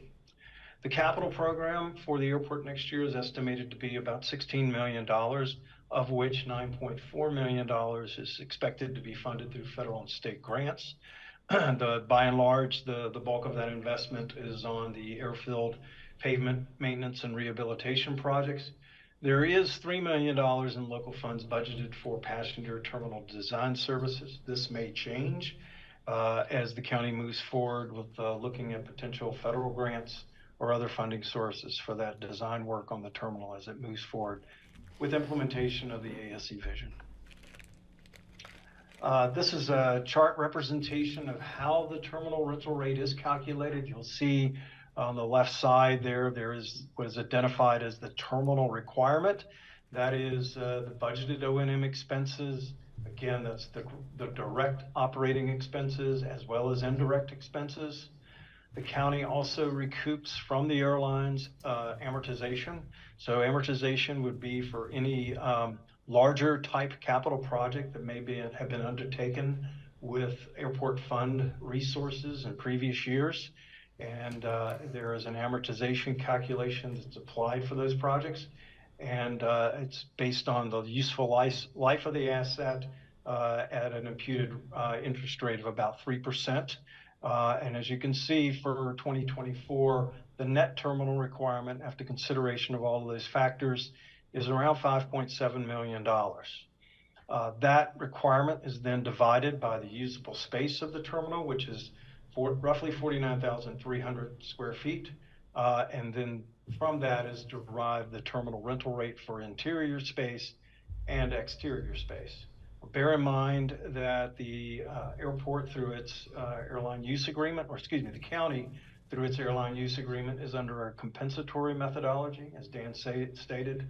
In other words, the airlines are, the county is recouping the cost of the space occupied by the airlines and airlines only.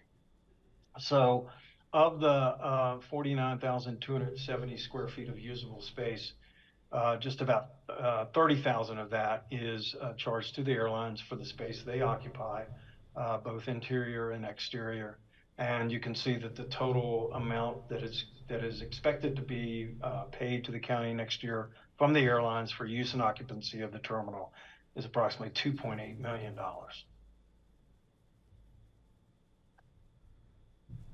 Turning to the landing fee, again, the methodology is similar, very similar to the terminal, and then in that the airfield requirement is first identified, and you can see here that that requirement next year is budgeted to be $8.58 million. There are some credits that are applied to that requirement. First, there's a fuel tax rebate and state excise tax rebate that represents about $1 million in fiscal year 24, or is estimated to be that. That is reduced down to, so that makes the net requirement about $7.58 million. The net airfield requirement is then split between the air carriers and the general aviation traffic. Based on the allocation, the airline share of that is approximately $3.9 million total. And the airlines are credited a portion of that fuel tax rebate and state excise tax rebate to reduce that requirement to around close to $3.5 million in budget 2024. The estimated landed weight, again, that notion of those CRJ 700 landings at the airport over the next year, represent about 449,000 pounds of landed weight, resulting in a signatory landing fee of $7.75 for the airlines proposed for 2024. This is a table that projects the fund summary, or the airport fund summary for budget 2024. It is expected that total operating revenues of the airport will be just under $31 million. Expenses will be at about $15.4 million, and net operating revenue will be approximately $15.4 million. The grants, PFCs, and CFC projected amount is about $12.7 million. We also noted the 16.1 million previously of capital cost, resulting in an estimated 11 point or close to $12 million in budget 2024 net operating revenues after grants and PFCs. The estimated beginning restricted and unrestricted fund balance for the airport fund for 2024 is estimated to be approximately 9.4 million. Applying the projection of close to 12 million in net revenue results in restricted and unrestricted fund balance of approximately 21.4 million. 21.3 million. Of that, 20.3 million is estimated to be unrestricted, and of course, been discussions in previous years that those funds, as appropriate, would be applied to the ASE Vision implementation when it's time going forward. So the airlines are estimated to be charged approximately 6.3 million in 2024. In-plane passengers are projected to be 335,000, resulting in an effective airline rate-based cost per in-plane passenger of $18.82. This schedule represents the recommended rates that we just covered with you, ranging from the terminal exclusive preferential space on the amount of $115.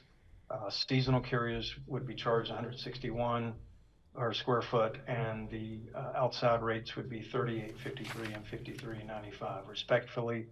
The airline charge landing fee for signatory carriers would be $7.75. Seasonal airlines would be charged $10.85.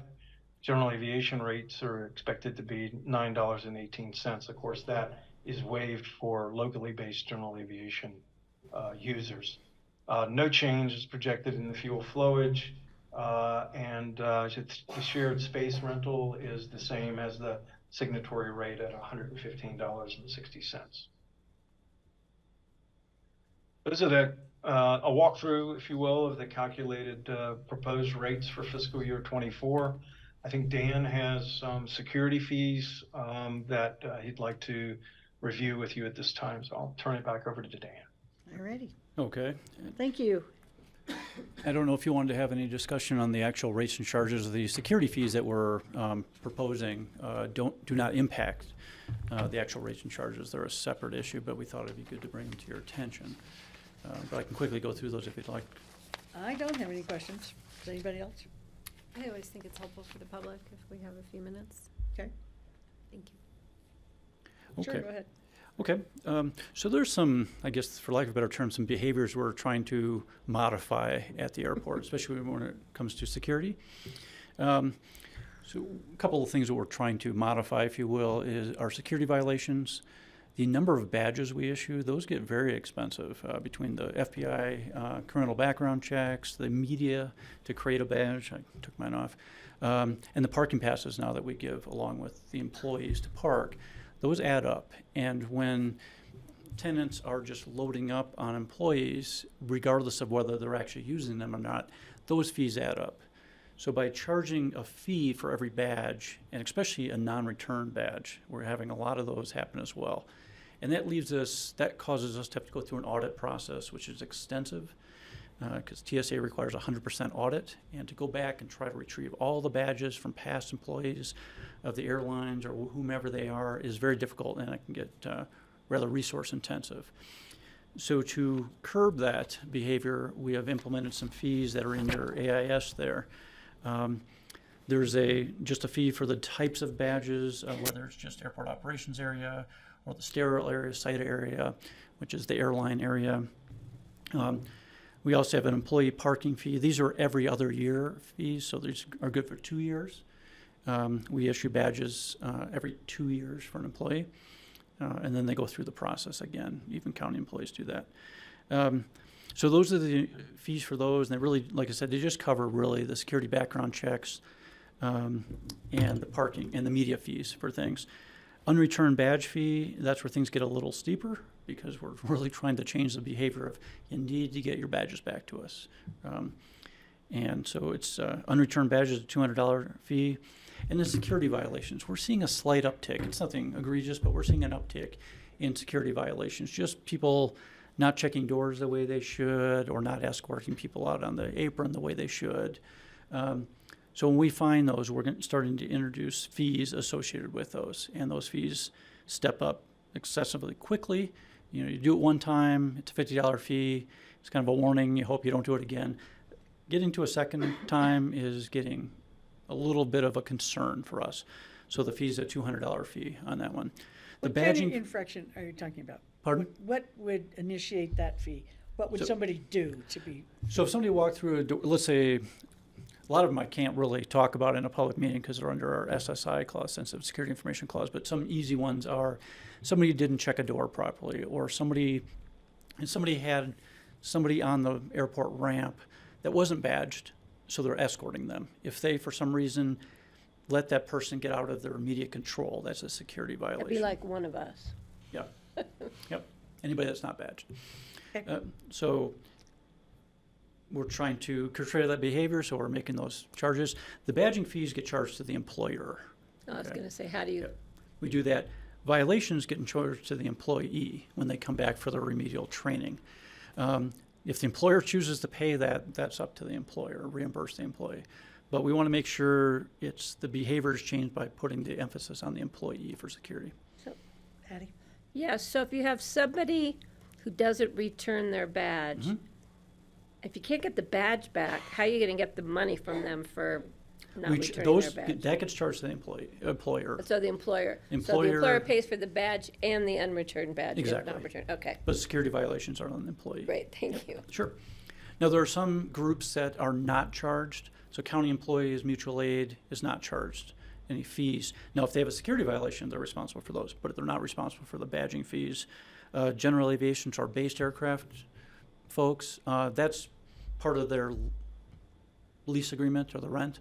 So they're not charged that. And then when we have contractors come in, we can add that to our contractor fees, their badging fees, or if a tenant has a contractor coming in, they can pay it or they can pass it along to their contract. So other than that, that's all we have on that. Okay. That being said, I think we're bringing Quick question. Oh, sure. Go ahead, Craig. If I could, Francie.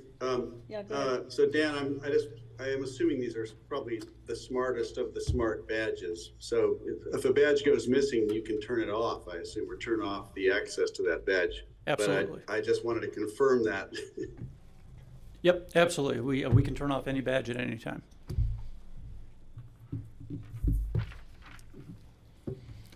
Okay, so with that, we're bringing this back to you. I think it's listed as an emergency resolution, even though it's coming back to you before the end of September for a second read. But we believe the reason for this is because we have to give a 30-day advance notice to the airlines and our tenants of the rate changes. So you want us to approve this today?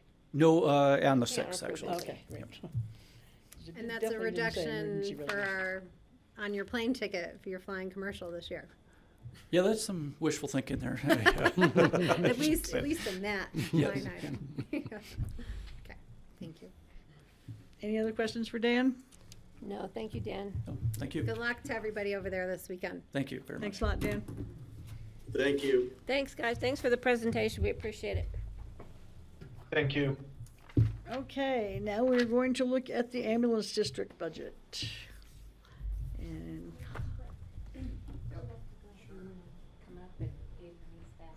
I'll start with the county side. I thought I saw Gabe. Wasn't he here this minute? Yeah, he was. I just texted him, he just stepped out, and I don't think he realized we'd be so fast. It always happens that way. There he is. Hi, Gabe.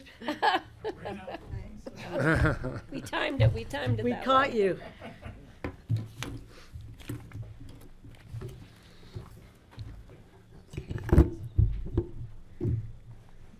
This is a tough one. All right, Connie. Okay. Good afternoon. Connie Baker, Picken County Budget Director, and we're here this afternoon to talk about the ambulance district budget. A few notes you'll see in your AIS. The 2023 was the first year of the new mill levy for the ambulance district fund. The voters approved an increase in November of 2022. And this increased mill levy has allowed the district to increase staffing up to 2 ambulance crews 24 hours a day. It allows the scheduled replacement of ambulances and equipment, which was getting very difficult and tight before the mill levy increase. And although with supply chain issues, the ambulances have not quite been coming in. It's about a 2-year time lag between when they're ordered and when they arrive, which If we're lucky. If we're lucky. So the mill levy was set at 1.1 mills, and that level was based on a long-range forecast. The long-range forecast took into consideration staffing levels, training costs, ambulance and equipment purchases, and then also the hospital's net loss of running the ambulance department on their side. So those were all factored in and estimated in a long-range plan, and then the mill levy set at a level that we felt would be sustainable over at least a 10-year period, hopefully longer than that into the future. So for 2024, staff is proposing a mill levy reduction, a temporary mill levy credit. When we did the long-range forecast, we were anticipating a 20% increase in property tax for 2024. That was part of the long-range forecast originally, that was done in 2022. We knew that it would be a revaluation year for property taxes, and we would probably see an increase. So a 20% increase was already built into the plan. This proposal before you today is a little bit more than that. It's a 26% increase instead of 20%. And that additional amount was just because we took another look at the long-range forecast, knowing what we know today, looking at equipment costs and ambulance costs, also looking at the hospital's net cost for the ambulance district with some of the different revenues associated with the ambulance service decreasing over time. So all of that factored in, we felt that a 26% increase would provide the fund a little bit more sustainability going forward. So we are asking for a temporary mill levy credit of approximately 18%. But the exact amount of the mill levy and the mill levy credit, we won't be able to know until we get the final assessed valuation of properties on December 29th. So what we're asking the board to focus on today, rather than that exact mill levy number, is the revenue number, and to approve a budget with the revenue number. And then when we get the final valuations of property, we can set the mill levy to get that revenue number, which I assume won't be too far off from that, from what I've heard from the special state legislative session, but we need to see the final assessed values. So I'm going to share the 5-year plan.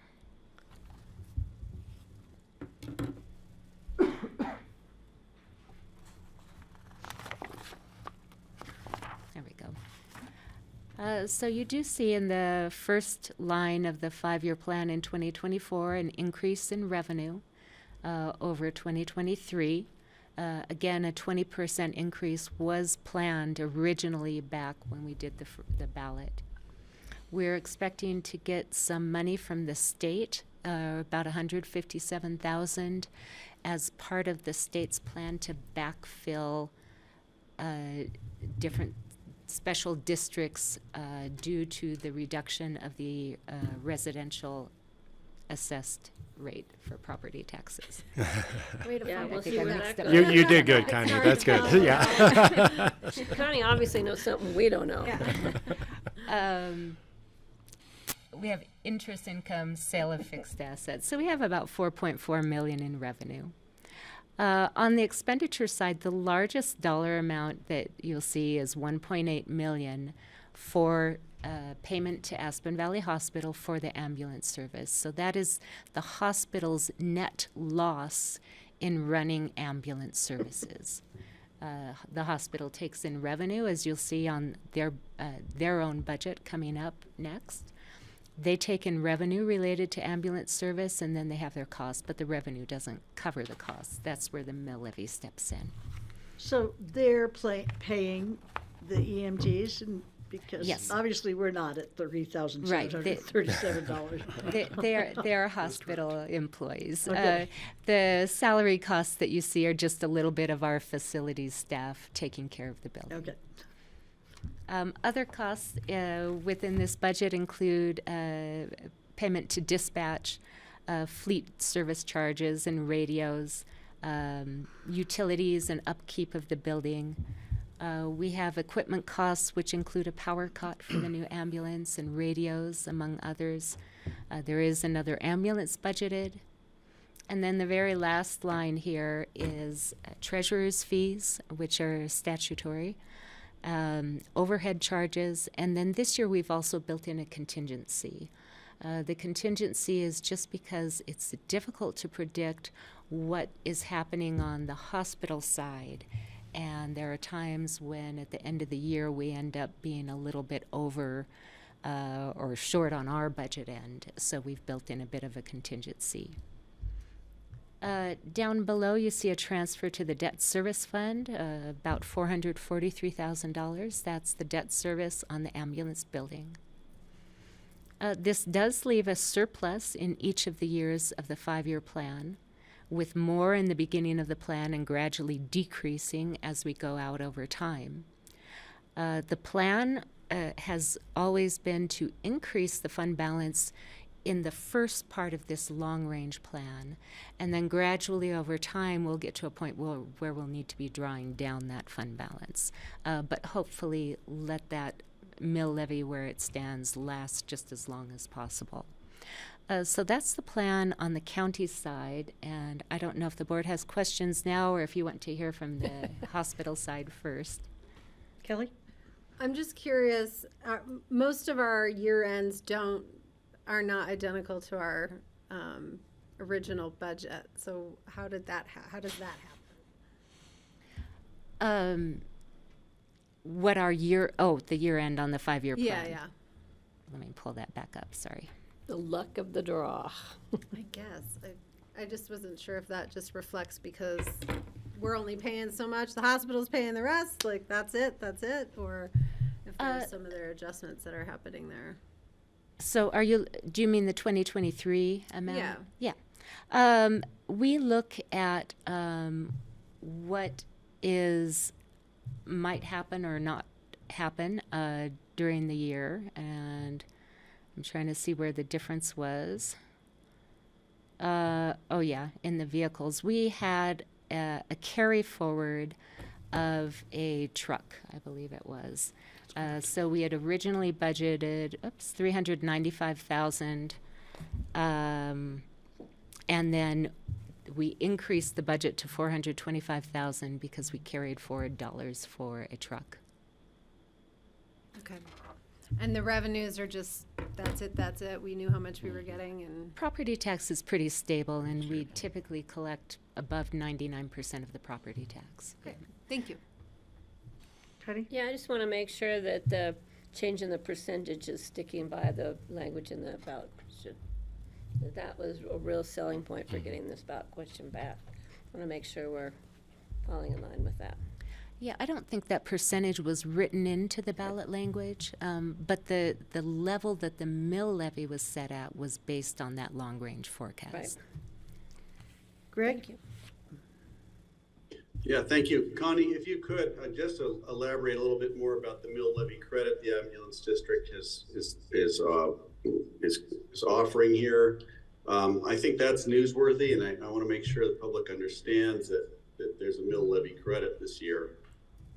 Yes, And why? So we could, with this fund, be taking the full 1.1 mills. The ambulance district is not restricted by the type of limitations that we have for the general fund or many other county funds.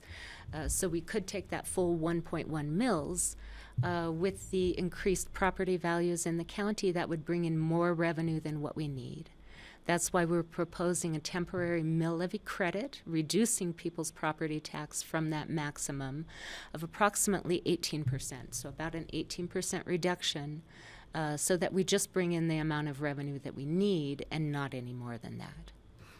Thanks for that. Thank you for that. I think it's important because at some point, of course, we'll be going back to the public to ask for money, and it's always a really nice thing to be able to say that we're using what we need and no more. So thank you.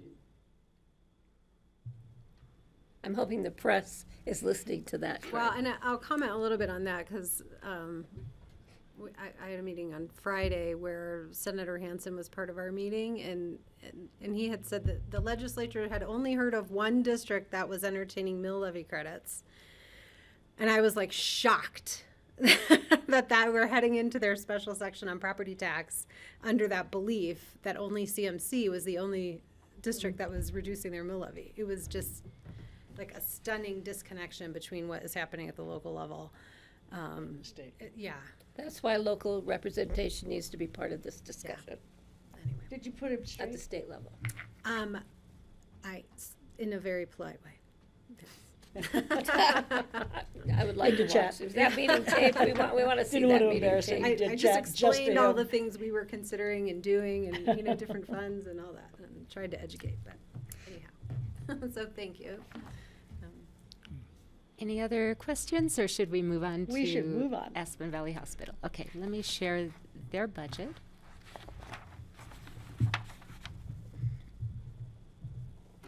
I can't wait to see the new. We can have ribbon cutting for those new ambulances.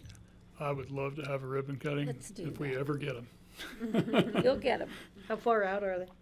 You know, it's interesting. When we ordered them, we ordered the first one of 2 in January, and we're proposed an 18 to 24 month time frame to receive them. Now that is in question with some of the latest supply issues and auto workers groups changing things up a little bit. At this point, most manufacturers aren't even really giving timelines. Which is interesting.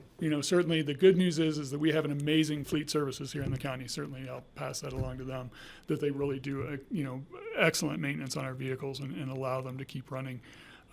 Certainly the concern around the state is some agencies don't necessarily have that, and they're running out of ambulances.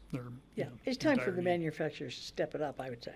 Well, I'd love to say that to them. But we are hoping that hopefully by June, but at the very least by the end of the year of 24, we'll have at least one of the 2 that we have ordered. And will you have a 2023 model or a 2025 model?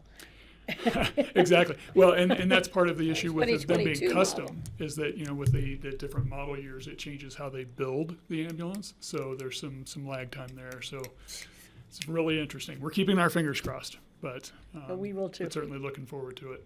Absolutely. But yes, ribbon cuttings for sure. So I will go ahead and run through this. I guess I don't know if you need us to introduce ourselves. I'm Gabe Muthing. I'm the Chief of EMS at Aspen Ambulance District. And Dave Ressler, I'm the CEO at Aspen Valley Hospital.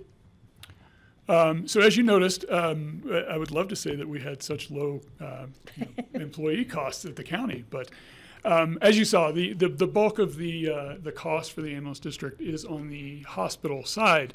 However, that is truly all operations of the ambulance service itself, except for some of the infrastructure which you saw, which is ambulances, radios, things like that, which are still held on the county side. By and large, this is really the operational side of the ambulance. This is everything from billing and collections to employees and all things it takes to run the ambulance service, drugs, equipment, medical supplies, so on and so forth. So this is the budget as a whole. I'll just start kind of at the top. You'll notice our initial line item is for revenues. Those revenues are based around patient charges. So when an ambulance goes out and helps an injured person and transports them, and I'll get to that in a second, and transports them to the hospital, there is a charge for that service. That goes to everyone that we pick up and we provide the medical service to. We'll add in, just because we've talked about it before, there are times that the ambulance goes out and assist somebody in some way, whether it be resources or providing some sort of treatment, but something that they don't necessarily need an ambulance for or something that they don't necessarily need to be taken to the hospital for. Those services are provided free of charge. That's about 30 to 35% of our business, which we see as really a great community benefit. We would really like to get our citizens and our visitors to the right place to get their medical care. We see so often that folks get transported to an ER, and the ER is a little overkill for them. They're better off with a primary care physician, they're better off with one of the urgent cares, something like that. So we really do assist with that, which brings down the overall cost of healthcare. So it is really important to look at that. So that patient revenue on the top line there is really about those patient charges. We also charge for special events here in town. As you know, we have quite a few of those, and we do charge for that service. And then also some revenue allowed for community education. When we teach CPR classes and things like that in the community, there's a small charge for that, as it does take some significant staff time. We'll add on to that a little bit more in this next year. I won't go through each and every one of the expenses unless you'd like me to, but ultimately all of those are based around just normal operations. You'll kind of see as you go down through there, everything is on there from labor to uniforms. I will point out a couple of things. So fringe benefits, we are staying the same as we have this past year. We're not increasing those at all. They're at about a 15% rate. So we're happy that we're continuing to stick with that. The increase in that is really around an increase in FTEs, which I'll get to in a second. Most everything else is adjusted. You'll notice there is some reductions. So take, for example, uniforms. Those include some fire-specific gear and fire-resistant gear, which doesn't necessarily have to be replaced every year. So you'll notice some years are increases, some years are decreases. But again, we're building that to our needs. Greg, do you have a question for Gabe? Oh yeah, when he gets to it, just regarding special events, I see that cost hasn't increased, and I was just thinking, it seems to me that special event costs, if you buy a ticket to a concert, for instance, it's gone up dramatically in the last few years, and I'm just wondering if there's more revenue that we're not going after from special events, and why isn't that number increasing? That is a great question. I'll go ahead and address it. The number that we have in there for special events, it's really hard to tell year by year how many events we have, how many will actually need ambulance service, and how many will need what we call as a single resource, so which is just one paramedic or one EMT just standing by. So it's really hard to tell year by year. Obviously, there's some events, the Aspen Ideas Festival, the food and wine events, X Games, things like that, that we know that every year will be around. But ultimately, all the other ones are kind of hit or miss. So we put in a general number in there to budget for. As for the cost of it, we have raised that cost every couple of years. We'll raise the cost based on our needs, based on the cost of labor, based on the cost of supplies, fuel, ambulances, depending what's needed. We feel like we're in kind of a sweet spot with it. We certainly want to encourage good medical care at these events, but we also certainly don't want to discourage events from providing medical services to their patrons. So we certainly try and meet in the middle there. I will tell you, if you remember when we talked about the mill levy a couple of years ago, what we looked at was how much revenue that actually brings in for us, and it's a very small amount. Our goal with that is really to provide just the exact same amazing medical coverage that we do any day of the week to these events. We really don't use it as a huge revenue source, but we certainly make enough on it that it's worthwhile to continue to do. But overall, not a huge amount. It would be hard to raise it to a point where it was a true revenue source, and the fact that we would discourage those from utilizing medical care. So hopefully that answers your question. Thanks. Yeah, if I could add on just regarding, I think you said about 34% of your calls are calls where nobody is transported anywhere. So it's, you show up and you're there and you're actually providing some service, but not enough to bill for. Is that standard practice throughout the industry, or are we being too generous, or is that just the way things are done? It seems like it's still costing you money to get your team to the location to help the person, whether they need the help or not. It is, and so that's a great question. So on average, we're 30 to 35%. Some years a little bit less, some years a little bit more. 30 to 35% of those times we don't transport somebody. That is pretty standard for the industry. We see that just about everywhere. There are a few places that will charge for those services, but quite honestly, again, my goal is to get people in the right medical care that they need. It is to provide them with good advice and good medical care all the way around. I think that's really where I appreciate the community supporting us with their mill levy, with our mill levy and through their tax dollars to be able to provide that service to them. That to me is the biggest need for your tax dollars, is to be able to provide that service. It really does lower the cost of healthcare, right, as a whole. And our goal, again, and I say this with, the CEO of a hospital sitting next to me, our goal is to keep people out of a hospital. It really is. Hospitals are expensive. The care is expensive. He's going to hit me here in a second. Oh, no. But that's really our goal, is to get them to the right level of care. And if we can take a relatively inexpensive piece of equipment, an ambulance, a couple of paramedics, to come out to the scene, to be able to give them the right advice and the right medical care to get them back to a place of health, then to me it is an invaluable resource, and certainly something that I'm very proud to provide. I think that's something we as a community should be proud of, that we are able to provide that service and get folks the care that they need. Great. Thanks, Gabe. I think you gave me the same answer the last time we talked, but I love to bring it up. So thank you. I agree. I think it's wonderful. No, I appreciate you bringing it up. It really is, to me, it is something that we as a community should be very proud of. So thank you. Thank you for bringing it back up. I have a question. Yes, ma'am. What's an example of a fringe benefit? Wow. I mean, they're expensive. Yeah, I was going to say, you want to... This is an adults-only conversation.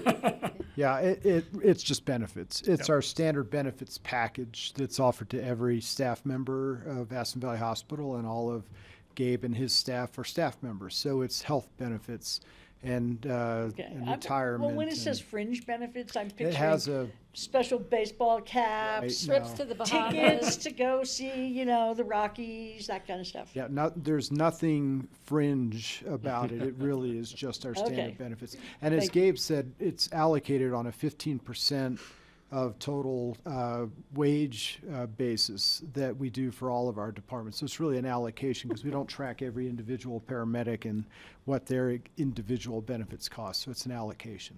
15. It's not a binge benefit. No, 30. It's a different collection of benefits in that pool. Yeah. Okay. I have a quick question. Alrighty. I see a decrease in education, community education, because that was a big thing for me during the ballot question.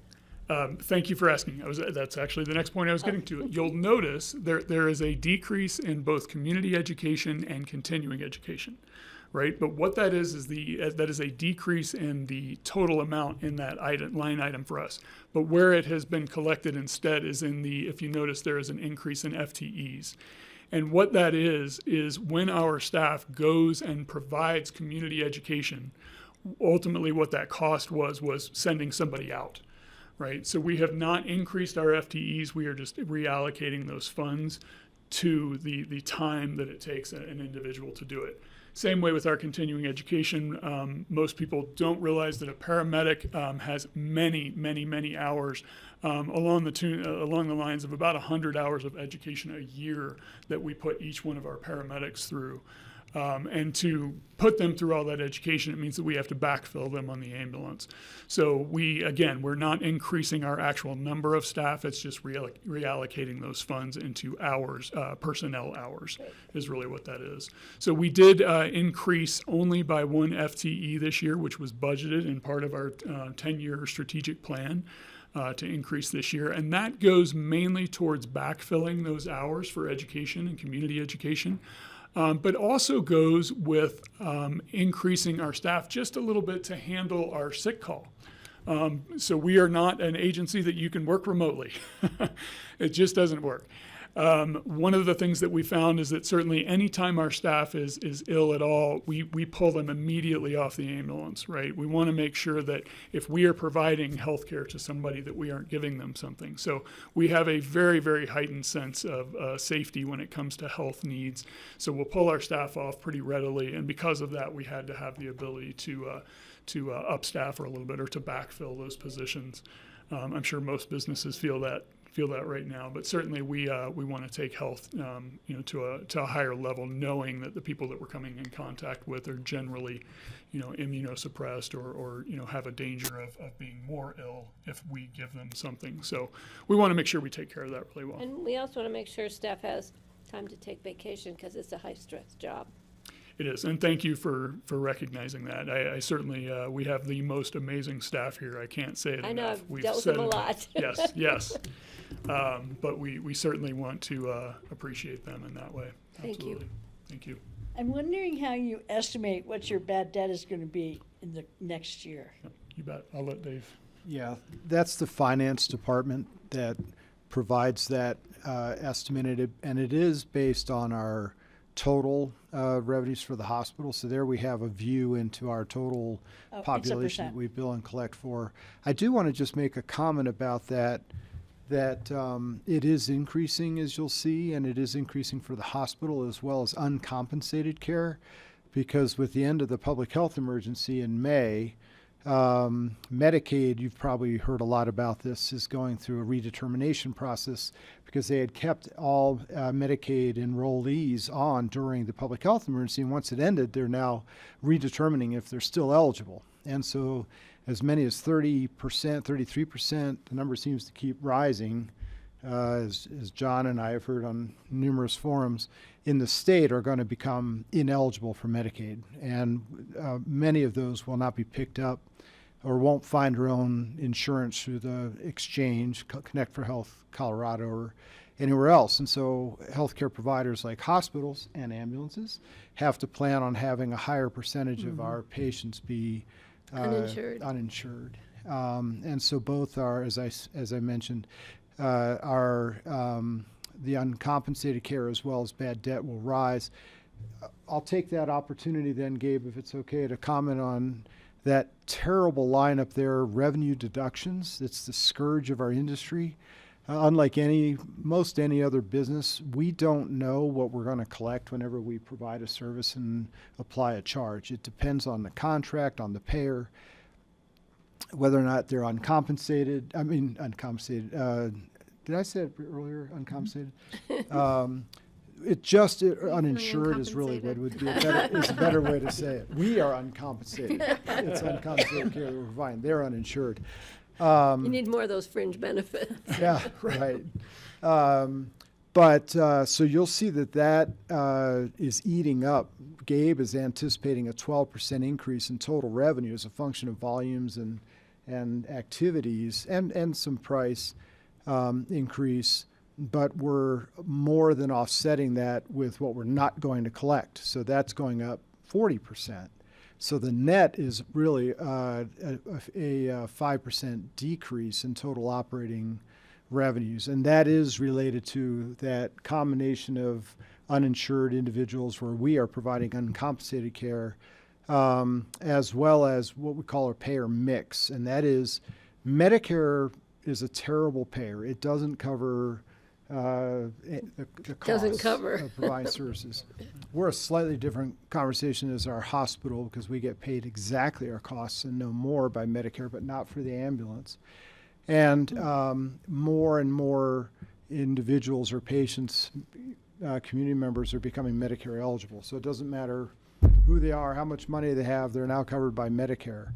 And so that payer mix, that percentage of people in Medicare is eroding our total collections.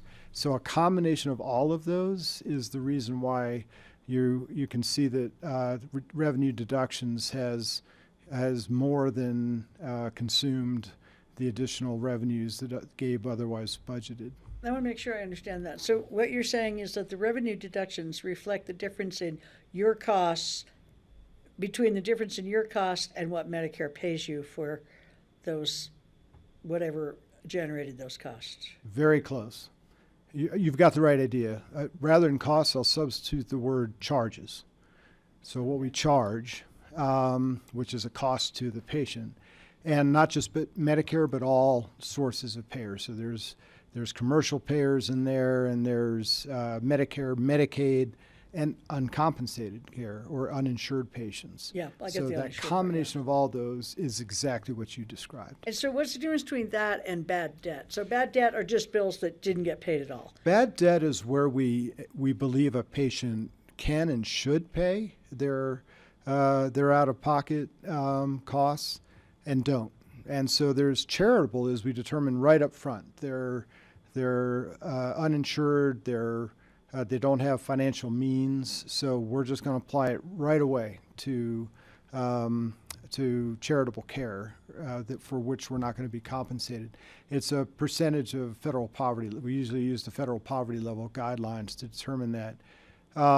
Somebody that really should have means, we then assume we're going to collect. We can't go back retroactively and say, oh, we'll apply it to charitable care when they never paid. We just account for it differently. We still write it off, but we attempt to collect it first, and then when they don't pay, then it becomes bad debt. And the taxpayers don't pay it? The taxpayers they do don't pay make- it they in a do pay it, sense, okay. but because that's what ends 'cause up we on pay the it in bottom the line end. there Yeah, that we're exactly. Right. assessing. Greg? Sorry, I didn't have my hand up, or if I did, I apologize. Okay, Kelly? Okay. I am curious, since you are here, about your mill levy conversations and the hospital district's interest in participating with us on our rebate program. And if you're not prepared to talk about that, it's a little outside this scope, but I am curious for your input. We haven't been to our board yet, so I can't give you an affirmative. What I will say is I've reported to the board on the conversations that I've had with John about the rebate program. We are taking our budgets to be approved, like most, I guess, calendar year, fiduciary year organizations, for a January 1 effective date later this month, or later in December, to the board on the 11th. So we'll get an affirmative there about our participation in that. We, unlike the ambulance district, are not in a position to provide a reduction in our mill levy proceeds. We're building our budgets and making them what they need to be to satisfy a 5-year financial plan. Right now, assuming, but we don't know what that increase is going to be, but assuming that there is going to be an increase in property values contributing to the net proceeds of our mill levy. And you guys are debruised We are. from revenue caps? Yep, so we don't have a cap. Okay, thank you. Yep. Thank you. If we can help in that discussion, let us know. We haven't come before the hospital board in quite a while. Do you have anything else for us? No, I'll just certainly entertain any questions you have, but thank you. I just want to thank you for I what think you we're do. good. Thank you. Yeah. Thank you. Thank you. Thank you Good so to much, see you gentlemen. both. Great. Holidays. Connie, I'd And love then to I- take a 10-minute break Thank you. before Sure, we go into the but budget. If that's okay. I didn't Thanks, put a Dave. I didn't put a little star on the 5-year Thanks, Dave. plan, but would be a moment for a thumbs up from the board if you want us support to approve that. the 5-year Thumbs plan up it, as not is shown approve in it. your packet. Yeah, okay. Yes for me. You know, help is Yes. on the way, right? Help is on the way. All righty. We'll be back in 10 minutes, Andorra. Great to see That'll you. be- Did Steve have?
Welcome back to the work session of the Pitkin County Commissioners. It is Tuesday, November 21st, and Connie is going to look for some decision points from us on the budget.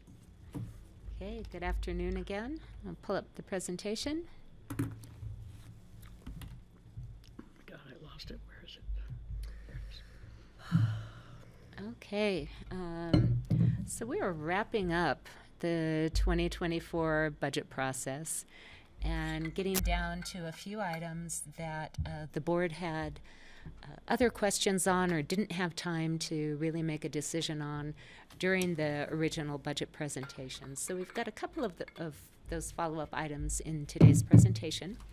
And then we'll also circle back around to the questions of the contributions for Lift Up or Mine Springs or some of these others, if the board would like to address those after what we see in this presentation. So we're starting with REMP and the county electrification project. And I've got a few slides that I'll walk through just to explain where we started in the budget, what we originally presented to the board on October 10th, what's happened in the meantime as we've received a grant award, and then some options for use of REMP funds. So originally, the first budget presented to the board, we have the 2 electrification project costs fully included, about 2.4, 2.5 for the library, and 2.2 for the Health and Human Services building. So the cost is in the budget right from the start. We didn't know at that time how much we might be receiving from DOLA for the grant. We had submitted the grant, but had indications at that time that we might not be getting very much. We put a placeholder in the budget of $300,000 for the library and $300,000 for the Health and Human Services building. We were just guessing.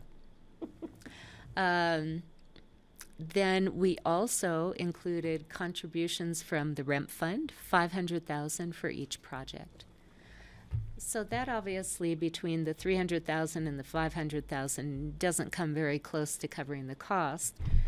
We had planned to use library fund balance to cover the remaining 1.64 on the library electrification, and general fund balance transferred to the capital fund for $1.4 million for the Health and Human Services building. Then we received notification of the grant award, and really fabulous, they decided to fund the full project. The grant covers 65% of the full project cost, and the county is responsible for 35%. So now we still have the same costs of the project, but our funding includes about 1.5, 1.6 million for the library, and 1.4 million for the Health and Human Services Fund. Yahoo, by the way. It's fabulous. Our matching obligation is $854,000 for the library and $773,000 for Health and Human Services. We still have in the budget the $500,000 REMP contribution for each one. And so now we still have a use of library fund balance and general fund balance. It's just reduced because we're receiving more grant money. So about $355,000 for the library, $273,000 for the general fund. That's Connie, I'm sorry to interrupt. Yeah. And you might be telling this in just a minute, but could you remind me how much that's going to leave in the REMP fund? Yeah, we'll Okay, get to you'll that you'll REMP have fund that. balance Okay. In just a minute. Thank We've you. got a couple of slides on Thank that. you. So it's just great with the grant that we'll receive. That's a 78% decrease in the use of the library fund balance and an 80% decrease in the use of general fund balance. So very positive. Mm-hmm. What staff is recommending is a slight change from that. So everything else is still the same, the project cost, the DOLA grant amount. But the recommendation would be to take the full matching obligation from the REMP fund and have zero use of library fund balance, zero use of general fund balance. So the options for the board would be whether we use REMP fund for the full match or whether we take part of that out of the library fund and out of the general fund. In this scenario, we would be returning a total of $1.6 million to the library fund compared to the original budget, and $1.4 million to the general fund. Yeah. What does that do to the REMP fund? So option 1, there would be $1.3 million remaining in REMP fund balance at the end of 2024. Option 2, $689,000 remaining in REMP fund balance. So this is a difference of about $628,000 in the REMP fund. If we look at what we have in the REMP fund, we're estimating $700,000 in REMP fees during 24. We have investment income, so a total of $800,000 in revenue. This is the same either for option 1 or option 2. We have our $850,000 contribution to core in both options. We have a $500,000 contribution for the microgrid. That stays the same. What would change is the contribution for Health and Human Services and library building electrification projects. So you see the ending fund balance either about $1.3 million or $689,000. Okay. And Well, really, let's hear this some ideas. this What? is all interrelated, right? Between pushing money to the general fund to give board more flexibility in other areas versus the sustainability of the REMP funding for some of our partnerships. You need to be taking all of that into consideration while making this decision. Yeah. And also the library plans. Anybody And got that, something yeah. to say? And so, let me just say this in my own words. The staff is recommending that we don't use any reserve. We pull all of it from RIP. That's For a correct. $689,000 balance, okay. Yep. And what that does is it just leaves more money available in the library fund looking towards that Snowmass Village project. Leaves, compared to before the grant award, it leaves an additional $1.4 million in the general fund, which the board could either save up or turn around and use for some of the other asks that have been coming before the board. So there are different possibilities available there. I have a question about maybe this is a question for you, Genevieve, but Genevieve. I like Genevieve, it's okay. Do you know Genevieve? Yeah. Well, anyway, is that going to make a dent in the Snowmass project? Yeah. You need to They have to come up. Yeah. And while she's coming up, I want to caveat that we don't, it makes a Snowmass project possible, but I think we still need to scope what that is and what it looks like. I know there's been discussion about fundraising for a larger project. Right. If it's funded through us, it's going to be in partnership with Snowmass. It'd be smaller.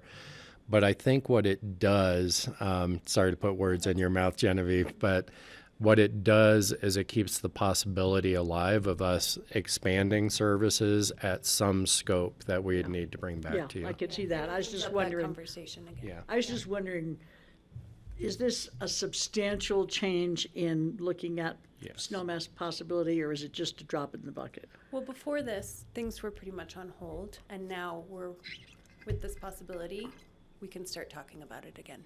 Yeah, Okay. absolutely. Okay. Patty? Yeah, I think it's appropriate to use the REMP funds for this. After all, it's what REMP was set up for, is this kind of project, these kind of projects. And I would love to keep the library discussion open after our discussion and our meeting with Snowmass Town Council. And to return $1.4 million to the general fund might persuade me to look differently at funding other things, because we found a way to do lots of things more reasonably with more responsibility. Well. I didn't say for sure yet. But. Okay. Greg? Yeah, thank you. I think I agree with Patty on this. The question I had was, if this money goes to the library fund, and we know it's not a lot of money, will that money roll over to the next year if it's not spent? You know, it seems like a lot of work has to be done. What the library is proposing to do seems quite preliminary, at least as far as I know. And so is it really time to start funding it yet? Is the only question I'd have. And will that money roll over to a future year if it doesn't happen in the next year? That's a good question, Greg. So this would be, this 1.6 million is money that just would be in the library fund balance. Because the library is its own special revenue fund, we cannot take any money out of their fund balance. What's in their fund stays in their fund. And so it doesn't go away from one year to the next. It's like the money in their savings account. Okay, great, thank you. Steve? When in a previous meeting, I was suggesting, well, let the library pay for their part of this project, or the electrification project. And someone said, no, let's leave the library fund in the library for library purposes, which the Snowmass branch library would be one of those purposes. And then I look at so I can see the benefit of that, and I agree with that, letting them keep the full 1.6 million in the library fund. The same thing goes for the general fund, the 1.4 million. If necessary, we could always put that back into REMP. We could put it into the library in Snowmass Village. We could put it into these other asks that are being made of us. So it gives us that flexibility that we have money to spend on how we feel is the most appropriate. And I agree with Patty that the project we're doing, the electrification project, totally meets what REMP has done all along the way for all the energy saving, electric bill saving for different organizations, the reduce of natural gas, the improving of the carbon footprint. It fits all of those categories. And so I'm good with this. Option number 2 would be my preferred option right now. Thank you. Can we put money back into REMP? Just take money out of the general fund and put it in the REMP fund? The general fund is a very flexible fund. Those are the funds that you have the most flexibility with. And so I think at the staff level, we wouldn't necessarily recommend putting it into a REMP fund, but if you wanted to make expenditures that would otherwise be covered by REMP, including contributions to nonprofits or such, you could do that. I thought. Yeah. Okay. I agree that the library didn't ask to go electric, so it's not really their responsibility to electrify their building. I think that's asking a lot of the library funds. That's not what they were intended for, and so I support that. I suppose the same could be said of Health and Human Services, but you know, I'm not as concerned about the general fund as I am of the library fund. I'm a little concerned about core next year if we only leave $689,000 in there now and we get $700,000. I mean, it's going to be marginal for core. We're hoping that their private fundraising will pick up and help them, but so obviously that's the catch here is what happens to core. But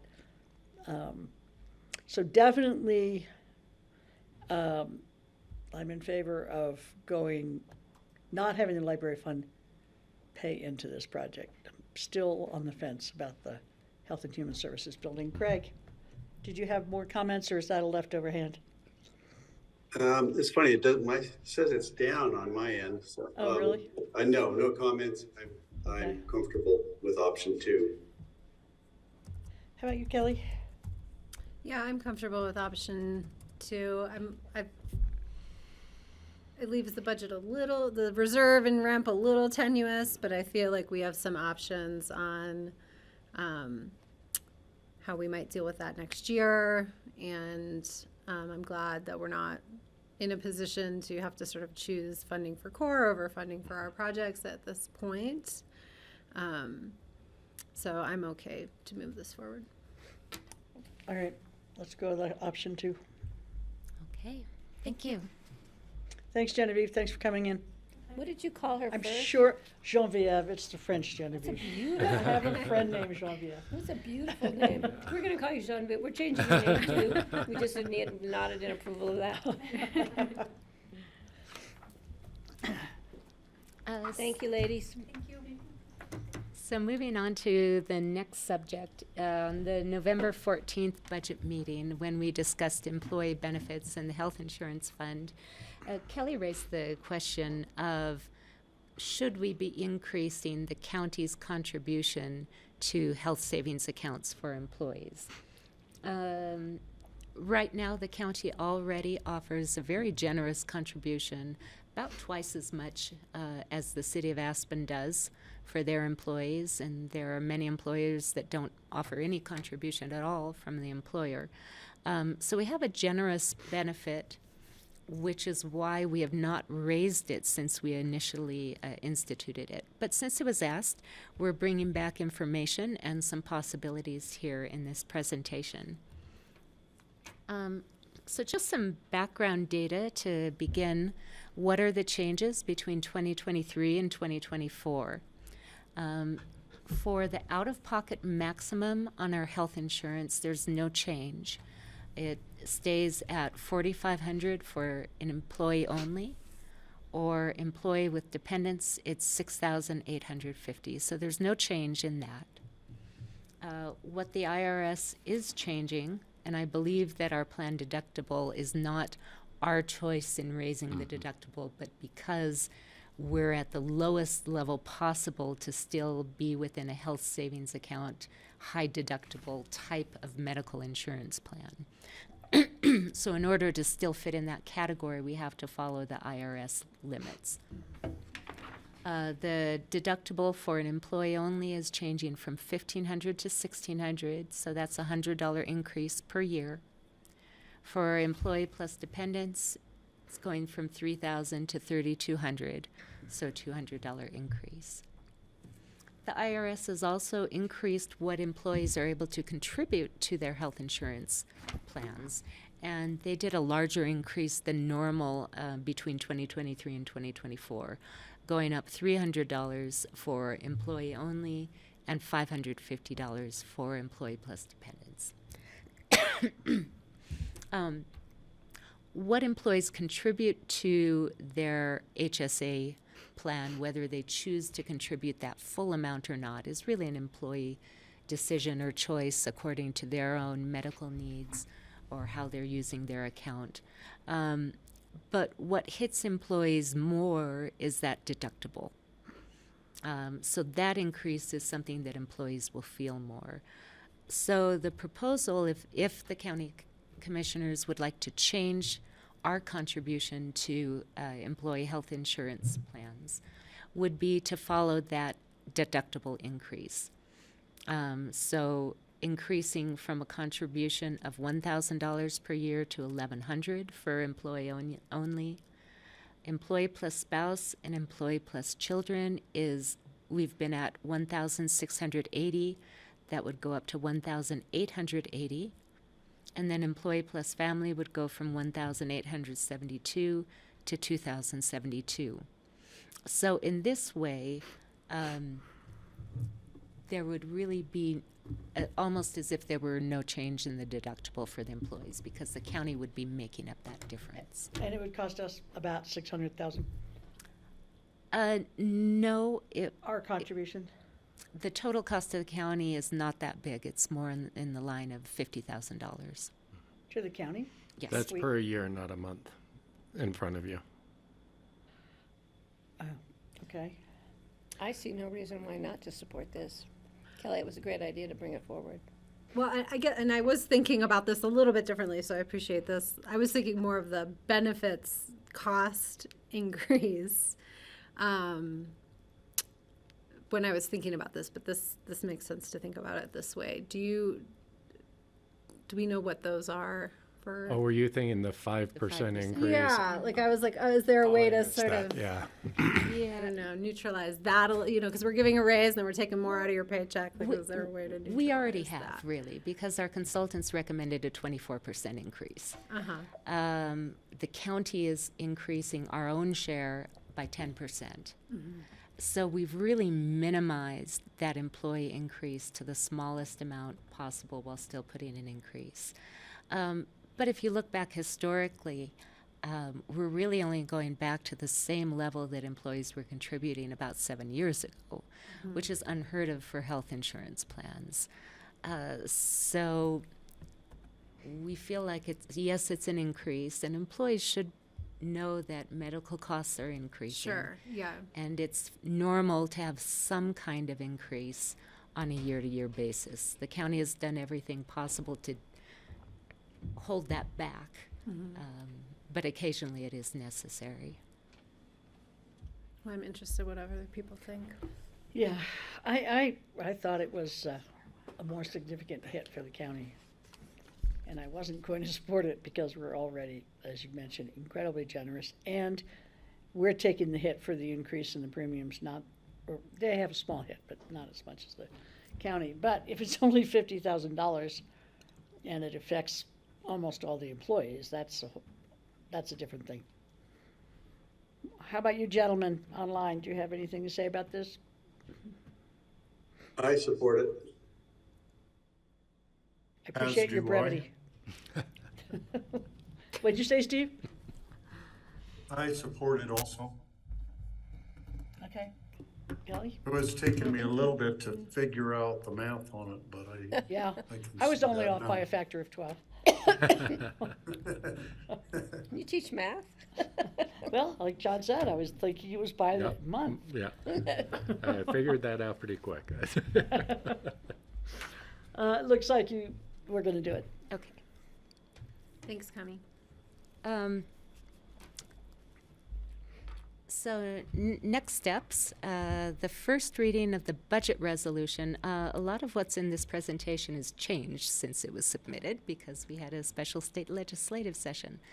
The first reading of the budget resolution will be Wednesday, December 6th, and then a special meeting on Tuesday, December 12th for a second reading and public hearing of the budget resolution. The dates for mill levy certification, I still have not dived into the bill to figure out what those dates are. I don't think they know what those dates are. I had first heard January 5th and then January 10th. I am not sure to be able to tell the board for sure.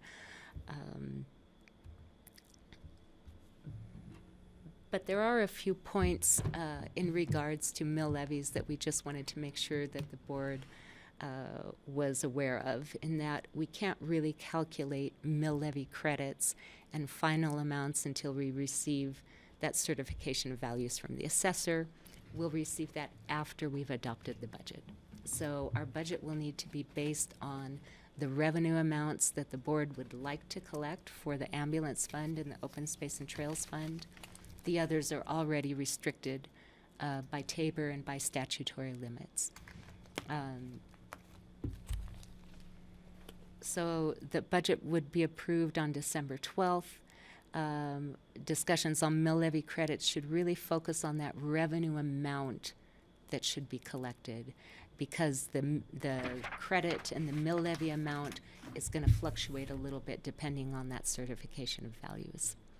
I'm so confused about these dates. So we need to have an amount of property taxes to be collected, but we're not going to know that until after we approve that?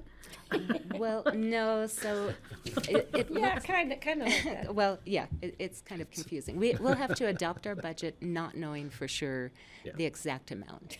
And so our budget may not exactly match. What a pain for you. It's complicated this year. Yeah, I mean, but we do this with sales tax all the time, right? Sure, there are many Yeah, things in the it's budget estimated, that are yes. estimates, right? This could be significantly different. seems to me, the property taxes. We have no idea, do we? I don't know that it will be that different. Yeah, actually. I don't think Oh, it really? necessarily will be significantly different, and it helps particularly in the general fund that we're already under a Tabor limitation. If that weren't the case, there would probably be more risk. So we're assuming it's going to be a 5.5% increase-ish. Yes. For the general fund and most of our funds, Is yes. that a word? Increase-ish? So, but it does present another level of complexity. Yeah.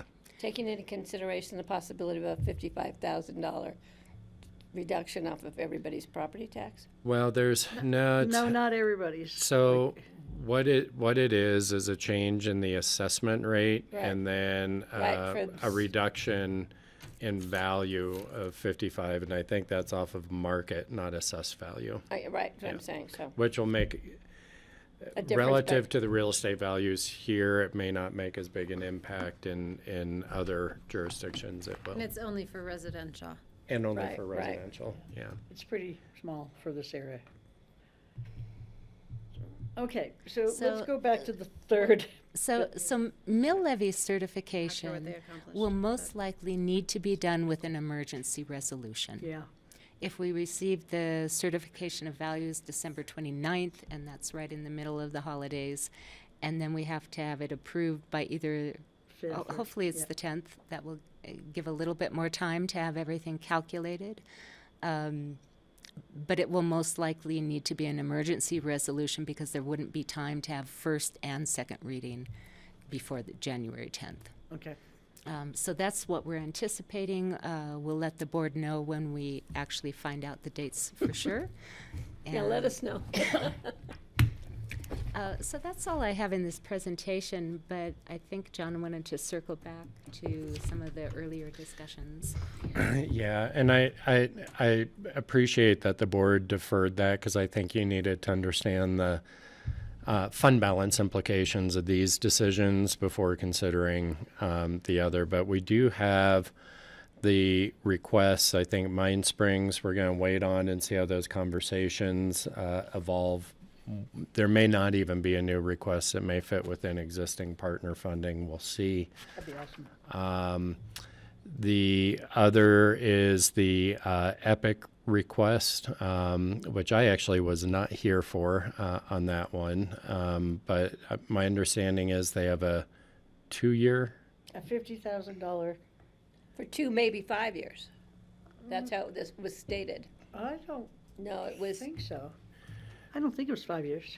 I'll look it up. And Yeah, then, I think their note to us said something. It wasn't just, it was broader. And then we have the lift up request, and of course the complication with that is it exceeds kind of what we've put in on the 200,000. If the board were to decide to do that, I think it'd be staff's recommendation to fund that out of fund balance, and or reduce the amount that the board is willing to contribute.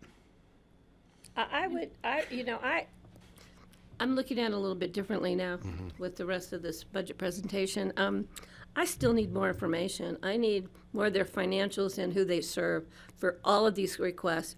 I don't know if we can do a placeholder because we've been doing a lot of them, but because of the time frame and we've got so much going on between here and the end of the year. But I just think we should ask for the information we ask of all the other nonprofits with the the community, what's it called? Healthy Community Community Fund. God, I don't know which fund we're talking, but yeah, I think that has to be part of my decision. I'm more open to considering these requests if they provide us that basic information, which they should have and we should have had. So it's not an automatic no on my part, and I think the board should have that same information. What demographics are they serving? And then we can look at how much we want to help fund, like we do with the Healthy Community Fund applicants. I think it's a good place to start. Yeah, I mean, I don't want to be like stodgy about this stuff, but I just sort of am like show up in person, like have a slide deck, like present, sell us your case, like these are projects worthy of sunshine. And, I don't know, it's a serious ask, and it should be presented to us with like a degree of seriousness. And I didn't get that sense from either of the projects presented today, and that's fine. I'm okay to like have that come back and like set our expectations on what we want to see. But you know, I'm just not ready to sort of cut checks that are that big without having a really thorough, like for me, review of what that money will go to, what our role in the whole overall scheme of delivering the project is.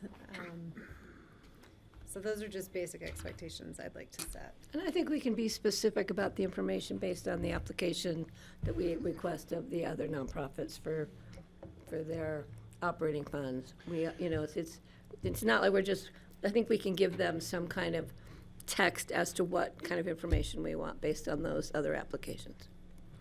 So it's and I also wonder with Mind Springs, I mean, I'm just curious a little bit about this that sphere of project and, you know, that operating environment, because it's a great, we know we need it. I don't think that that's doubtful, but is Mind Springs the one bringing that forward? Is the kind of 90 participants, like, did they look to Mind Springs to bring it forward? Would this have been better as like an RFP? I mean, we're coming in very late too, but like, does Recovery Resources, are they a better service deliverer in this space? Yeah, so I think these are all questions that we're working towards right now. We didn't have the medical detox of 3.7 capability right now in our existing, and so that has really been what's driven a lot of the detox work back into the hospitals, which is a concern for our partners, and trying to shift actually some to Mind Springs. I mean, are they the only one who can do it? Are they the best one to do it? Not the only one, but there are not people knocking down the door to do medical because of the cost, right? And and so what we saw was an opportunity to speak to communities up and down the valley to try and achieve some economies of scale. And I think right now, the partners down valley that have been working at this, and you're right, we're pretty late to that conversation. Not for disinterest in being there, it's just how that conversation evolved. They've kind of developed this solution. I think John referred to their initial request kind of came in a little sideways to us, but it at least initiated the conversation with the communities. And I think the communities in Garfield have the same concerns that, hey, if we bring more partners to the table, do we have the capacity to provide the service? Is this the best model now regionally? Is it? And so we just agreed on principle that we would have those discussions and work through that and try and answer those questions. We're also going to be talking to our partners at Recovery Resources to see, you know, do they have an alternative, or how would we then change their case management services that we contract for to meet, you know, our community's so they needs. did this level, the other one did this level. Yeah, we've got gaps still, right, that we're trying to cover, and that's why I felt like this wasn't ripe to come with a specific ask. But I'm really happy that we got invited to the discussion. And I didn't want you all to be surprised if it did precipitate in a funding ask, you know, in the first quarter, if the state does change their rules and such, that we're having these discussions. But those are all the questions, Kelly, we got to answer. Well, and I would just comment, you know, I think that's great. I mean, a lot of times the model is flipped a little bit. Like, I think it's wonderful that the Down Valley communities are of their own initiative developing like what they see as need and wanting to invite us in. Like, a lot of times it feels like we're trying to bring them in at the end, and they're like, you bringing know, us in late. Yeah, you know, so I'm okay with all that, but I do think those questions are meaningful to have answered. Thank you. And they did not do a public notice in that neighborhood for their expansion of services. What is the structure of Mind Springs? Are they a corporation? Are they a nonprofit? What are they? Well, so my understanding is it's in flux. It had both a corporate and a nonprofit set of boards. It was a pretty complicated relationship between the nonprofit arms and the incorporated arm. It is set up as a 501c3, and it is our behavioral health, our BHO, behavioral health organization. That means it gets certain funding and it has certain responsibilities, particularly related to Medicaid funding and such. My understanding is they're looking at changing some of that structure, Francie, and that's a part I can't answer. Where it's headed. I see. Yeah. Okay. I don't know if think Greg's Greg an has old his hand hand or a up. new I hand. don't know if Greg's hand is up or not. But Steve's is. Steve. Greg's Go, just Steve. waving at us. Okay, I will go. Greg just has his hand up all the time. He's an old Well, hand. it doesn't do that on my end. I just did put it up Now it's again off. the It's first off time, but now. now somebody took it down. Abby, did you do Okay, it's that? down now, but I do want to talk. Okay, Steve first and then Greg. So I would like to look at all these requests together in one sitting in January. There's just so much on our plate right now, and just too many questions that we asked today that are unanswered at this point. And I think taking a look at these major funding requests all together in January, when we have a little more time and we have the other budget stuff behind us, and then we could do it as a supplemental request at that point, and it should be fine. If the projects are worthy of getting a big donation, they can wait a month or two, and it'd make their wait worthwhile if they get the money that they need. Thank you. Well, Epic's been waiting a long time already. We keep putting it off until we hear from the other ones.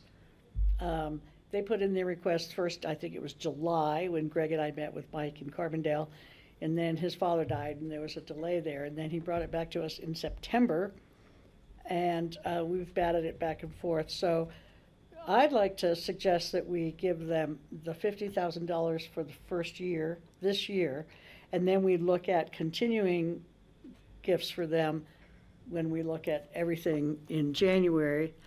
I did look it up, Patty. It says from 3 to 5 years. Oh, 3 to 5 years.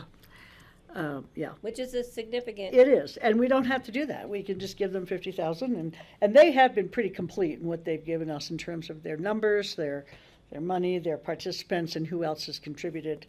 Do you want me to remind you who else has contributed? No, but I don't see any demographics of how many people in Pickett County that are actually taking it. Not how many people take their cars to Toyota to get them repaired. No, we actually had that.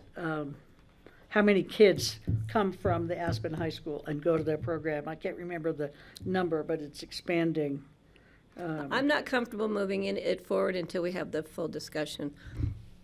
What full discussion? You mean with all the nonprofits? Yeah, and with the information we ask of the others, ask from this organization also.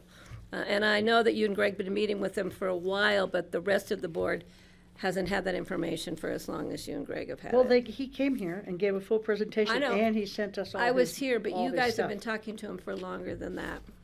But he sent all his financials and everything, so, I mean, I don't know what else you want from him. I don't know what to say I just about want that. everybody to be playing by the same rules. Well, this is everybody right now. Response came and we gave them $500,000, and the others are Lift Up and Epic.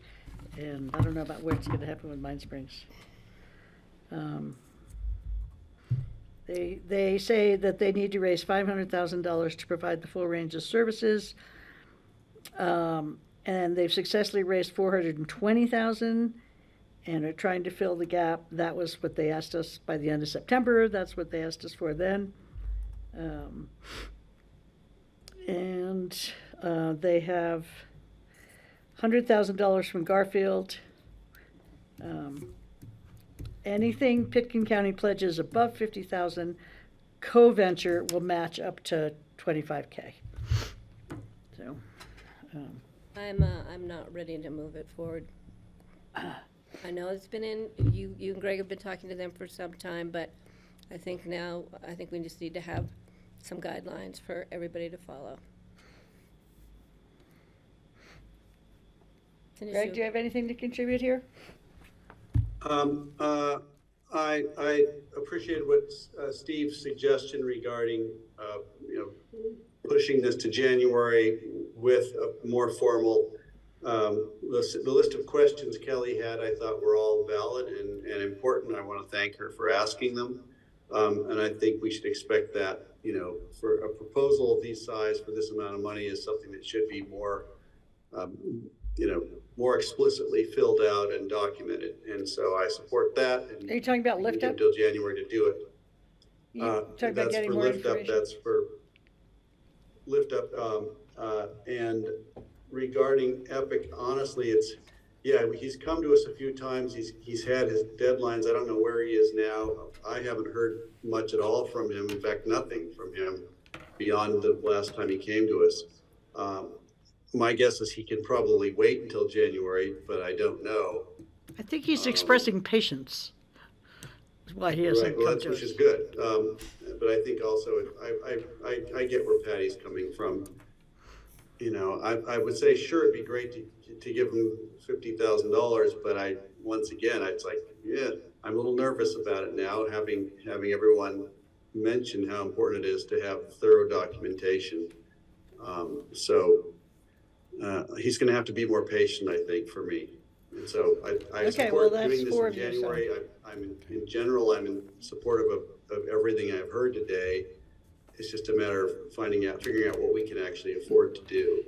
And I really want to support encouraging others to get involved, if we can make a challenge match or a matching, so they realize that we're in it if everyone else is in it. Well, Garfield's already given $100,000 to Epic, and they're only asking $50,000 from us. So, okay, that's four of you. So let's move on.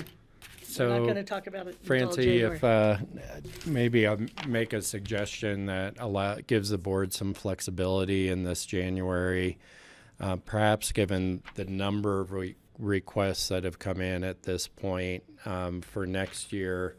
If we bump up the appropriation subject to further board direction on how to spend it, then if you do decide to fund above that $200,000 level, you can act quickly and give us direction in January if you have the information. And if you decide not to, it just goes back into fund balance anyway. I think we should just keep it at the 200,000 and see where we go. We can always add to it if need be. Well, that's less than Lift Up is asking. I know, we're not sure what Lift Up might come I don't back even with. want the 200,000. I'm uncomfortable with it. Then we'll be done. Okay. I just wanted to throw that out there as an option. I don't know if that's the majority position of the board. Well, so you should kind of just assess that. So leave it at the 200 and we'll see where it goes. If I could just add, somebody said that, this isn't donations, this isn't charity. These are, I think, this is an investment in what I'm going to say are essential services. So I want to look at it like that. And this is, if we have the ability to help, I certainly want to. But I also want it well documented, as we've said. Thanks. Thanks, Greg. Okay. I think that is it for budget. That gives us our Thank you very much, Connie. I do also have one question or comment about timing. Since the board will be meeting on December 5th to look at mill levies for open space and trails, and first reading of the budget is December 6th, I can present the full packet based on what has already been presented to the board in the budget for open space and trails, and then have the board know that if something changes on the 5th, we will bring in a new version the following day on the 6th. Okay. I think that's understandable, and we apologize for that short time. After being up till 2 a.m. on the night of the 5th. She's going to have one drafted if she thinks we might be going. Thank you, Connie. Thanks, Connie. Well It's done always as good usual. work. Thank you. Happy Thanksgiving. Yeah. Happy Thanksgiving. Okay, so we're not going to hear the citizen board interview. We're not having that, correct, John? That is correct. So we are at review of future agendas, which we just heard some of from Connie. But we're not quite sure where we're going. Anybody else? So I've got a few for you. On November 30th, the West Mountain Regional Housing Coalition Forum has been moved. It's going to be moved to, I know, January 18th. Oh, you're kidding. That day is just I not a know. good day for meetings. So that was the day we were going to have a mini Bummer. retreat because we couldn't do that because of this. That is correct. And then we did try and schedule some exec time to bring API in. That was something that's been on the agenda, talk to the board about affordable housing. But they are not available on the 30th now. So we do still have our exec for the FBO discussion scheduled at 1. We've already scheduled folks to kind of be available at that time, so it's not very flexible. So sorry, I know you prefer to do it one way or the other, but It's the exec So- session on the 30th from 1 to 3. correct. Right. Correct. So that's not changing. That When is are we not doing the in a- mill levy discussion on the 5th? Now, that's not an official calendar invitation. It would be great if we could get that. I just added that myself, but it'd be great if we got that from Charlotte. And this is gone. Take that off. Goodbye. Okay? So is, I know, I was really eager to hear that presentation. yeah, to see where they're going. The housing, the coalition. Yeah, I think it sounds like they're getting involved with trying to provide services and supporting the actual the Homeless people. home. Yeah, exactly. And then we've been talking about this trip up to Jackson Hole with a few of us and some of our airport advisory board members. It's looking like based now on Jackson Hole staff availability, it's getting pushed out more towards the end of January. The end of January. Yeah, January Okay. 25th, 26th. Spring skiing, Kelly, instead of regular winter skiing. Well, that's still winter. Skiing in January is cold. Yeah. I'm talking, it might be later than that. And then on December 5th, you'll be having a joint meeting with Open Space and Trails and a work session. Part of what's going to be presented is the North Star Management Plan, which is generating a lot of public interest. As a and commercial use. Everything. There's a lot of neighbor interest, a lot of community interest. There's a recommendation from staff that we consider just taking some public comment on that North Star work plan in that work session, which we've done from time to time when we've planned, but we wanted to run that by the board to see if you'd be open to that. On top of talking to them about mill levy, it could be a That long will be in meeting. the afternoon. That'll be in the afternoon, yeah. Okay. It's at the joint meeting, right? You're talking about at the joint meeting? The joint meeting would be the North Star plan, yeah. And that could take a lot of public comment, just so you know, Francie. It could be, There's some interest for sure, so I have Yeah. to manage it, yeah. Well, if we don't, then we pay for it, so I think we should. I think we you- should plan on a long meeting. Okay, we'll take a look at that schedule. Is that one of those lunch meetings where they feed us? Mm-hmm. Okay. It may even be your guys' turn to feed, I'll have to check. It could be dinner. It could be dinner by the time. Yeah. Let's see. And then similarly on December 6th, we'll have the first reading of the Energy Code revisions from the Growth Committee. We think there's going to be a lot of public interest in that, and so I might recommend just going ahead and taking the public comment at both first and second. On the 6th. Yep. So, on the 6th. I have a question on the 6th. Can I throw it out? That's our reading on Stubby's lease. Mhm. And we're receiving, we're hearing from people. So I don't know what to do. Should we? I spoke to Jody today, and I don't know his name. He's going to come in again, I heard. She Trent. said. Yeah, that would be my guess, yeah. What's his name? Is it Trent. it's run reading though, right? For leases? Leases are 2 readings, I believe. Just I want to make yeah. sure that there's an opportunity for the public to speak, because Yeah. we've been hearing from public in support of giving them a little longer term or? Well, all of our leases, Jody explained this to me, all of our leases are renewed every year. So even if we give them a 2-year lease, it's no different really than giving them a 5-year lease, because at the end of the first year, we can cancel the second year if we want to. So at Right, the end that's of, how so policy's even if we always give been. them a 5-year lease, doesn't mean they're gonna be there for 5 years. So that changed it for me a little bit. I think we just need to clarify with the public what our intent and our possible use of that space would be. A A little different than other leases.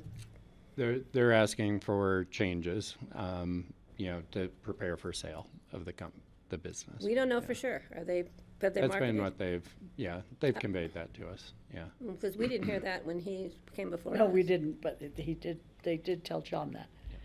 And so, it We changed. need that clarified in the public so the public hears it. Yeah. Yeah, that would be really good. That if was the one of public my read things that. on here. That would change it totally if the public read that, I think. And then we are going to look at adding exec on 12/19, potentially from 9 to 11 a.m. For that API group, which is Hunter Longhouse, to come in. Can you define API? I absolutely cannot. I did knew know 'cause it you at keep one using point. What are we yeah. talking about? Aspen Picken Housing, Inc. Okay. Thank you. And what's that for? What is that? Hunter It's Longhouse. the group that At runs at what time, I mean? I'm sorry, 12/19. We're currently looking at 9 to 11, but we're going to confirm that with John Neely. So we'd have a regular we'd have a work session at 11 and exec at 9. Correct. So it's going to be a long day. And just for cleanup, the 1226 agenda as it's currently written, the numbering's all off. We have like item 4 and then 7 and A, B. What do So you I think? think they'll What do you clean think? that up. I'm sorry, I missed it The again. numbering on the agenda for the 6th of December, the numbering's all screwy. I thought you said 26, and I was like, oh, I think having I'm a not gonna meeting be on the here. 26th would be messed up, yeah. Okay, so looking at this, we don't have a regular session on the 20th. We don't have, or do we? Of Is our December? Arnold and Porter Airport discussion not exec? I do not believe it is. What was that? That was a discussion that we had with John. We have a regular meeting on the 20th? That's what I'm asking. Yeah, it's on our agenda, future agenda. Yes, but my agenda is so screwed up on these meetings since the beginning of November that I didn't get Oh. updates on those dates. Yeah, we do have one on the 20th. I have a question. Do we have a work session on the 28th? But then we don't have a regular session on the 13th, correct? If we have one on the 20th, it's not on the 13th anymore. Right. Right. First and third. Yeah, see, I never got this updated, so. But we have APCHA on the 13th? Do we have a meeting on the 28th? Do we have a work session? The 28th of December or November? November.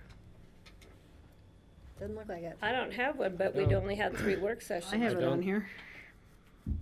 Yeah. I thought That's that, when CCI is going on, which we could, if I attended, would be zooming in from Denver. Well, I have an Who else is going to CCI? I'm not having an ACRA meeting that morning. I just want to make sure we don't schedule meetings during the ACRA meeting because it's the last Where is it? Tuesday. Where is it, Steve? It's in like Where's- Westminster or What? Jefferson Is it County. in that? Westminster? It's, Somewhere down there on, Westminster, yeah. somebody on Westminster. 36 or something. Are you going? I'm not going. I don't think I'm gonna go. I don't know. from staff, Levi and I are going, and Steve, Great. you're going? Hey. Yes. Did you just learn that? Do we have a meeting? We do It's not pretty- have a it's meeting pretty on the fun. 28th. I'm of That's just what November. we're talking confirming about. that. That's why we're talking about it. We don't know yet. So are we going to have a work session on that day? What's the deal with that? It I doesn't, doubt it. They'd have to have the packet produced No, today. no or work tomorrow. session on the 28th. because I have No work ACRA all session. day. I mean, if you want us to post one, you guys can No, come John, in and that's do okay. I'm something not like that. suggesting that at all. I just need to make sure we don't do something during the ACRA meeting. Because it's a big day that day for ACRA. Oh, really? They're doing the economic forecasting, or, yeah, it's, Why aren't we having one on the 20th? We've only had 3 in November. I know it's technically. Because oftentimes there Often. is a quorum at CCI.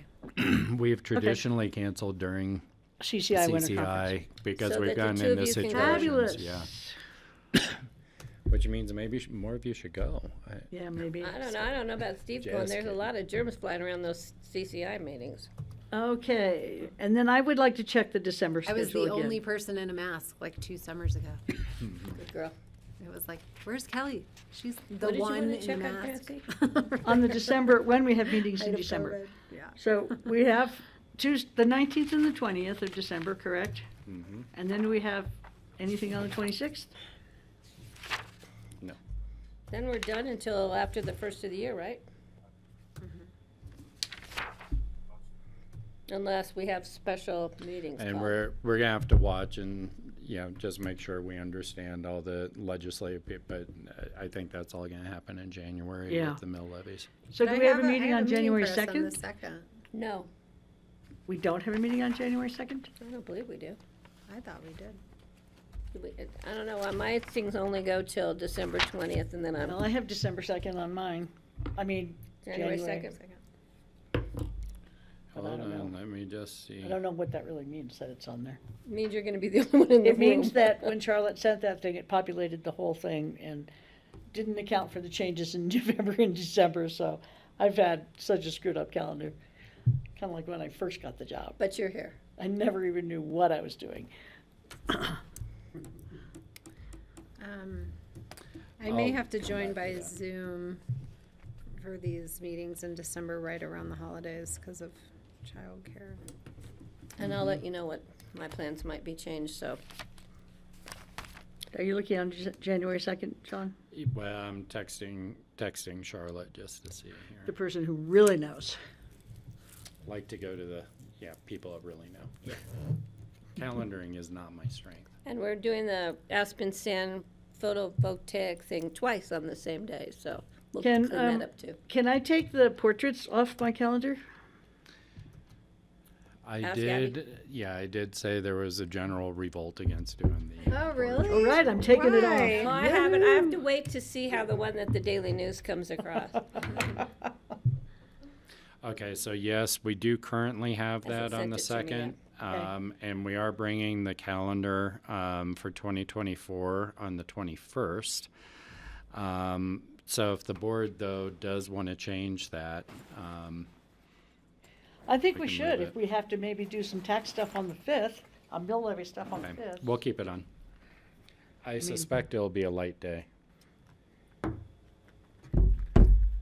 That's all I had for future agendas. Anybody else have anything for future agendas? I think that's all I had. Let's move on to open discussion. Yeah, so just a note that the letter that was listed for the core board, the letter for the core grant, that application actually isn't going in. They need to do some more work on the Department of Energy requirements. We actually are having the same conversation internally about our strategy around the Governor's Energy Office grants, just because of the difference in requirements and such. So we do not need to present that. And then I think we have Ingrid here.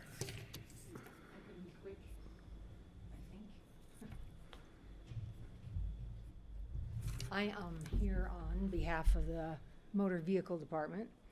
In December, they're going to be short-staffed by 2 or half. They have one on family leave and one on vacation. And they have asked that for December, they open to the public at 9 a.m. because in December, they have all of the fleet registrations renewals. Some of those are hundreds of cars. They have to be done all in one. We have heavy equipment and so forth. And statutorily, they have to be finished by the end of December. So they're just asking to open to the public half an hour later so they can get more work done before they open to the public. How can you say no to that? So, anyway. Will that's the why I'm here. public even know that, though?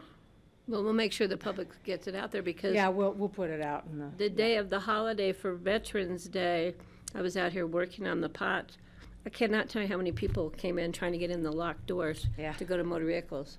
I'm like, you know what, today's it's a holiday? So. I'm okay with it. Is everybody else okay with it? Yeah. Of course, whatever We're we fine can with do. that. Yeah, we'll put it out there. So that will make them relax a little bit. They're getting a little uptight about getting things done. So thank you. Yeah, Thank no you. Thank you to problem. them. Thanks. I don't Thank have you, anything Ingrid. else. Well, Anything else, John? Nothing else from staff, no. anything from us? I'm gonna wish everybody a happy Thanksgiving. And I wish I was. Happy Thanksgiving. Wish I was going to have a piece of Francie's amazing pumpkin pie, apparently. Well, we'll see how much is left over, how many desserts I have a we feeling there won't be any left over. Okay, I guess, we're done early. Great. Good job. I don't know how I'm you. thankful for Happy that. Thanksgiving, Right. guys. Yeah. See you next week. Take care, guys. Thanksgiving. Do you guys have APSHA tonight?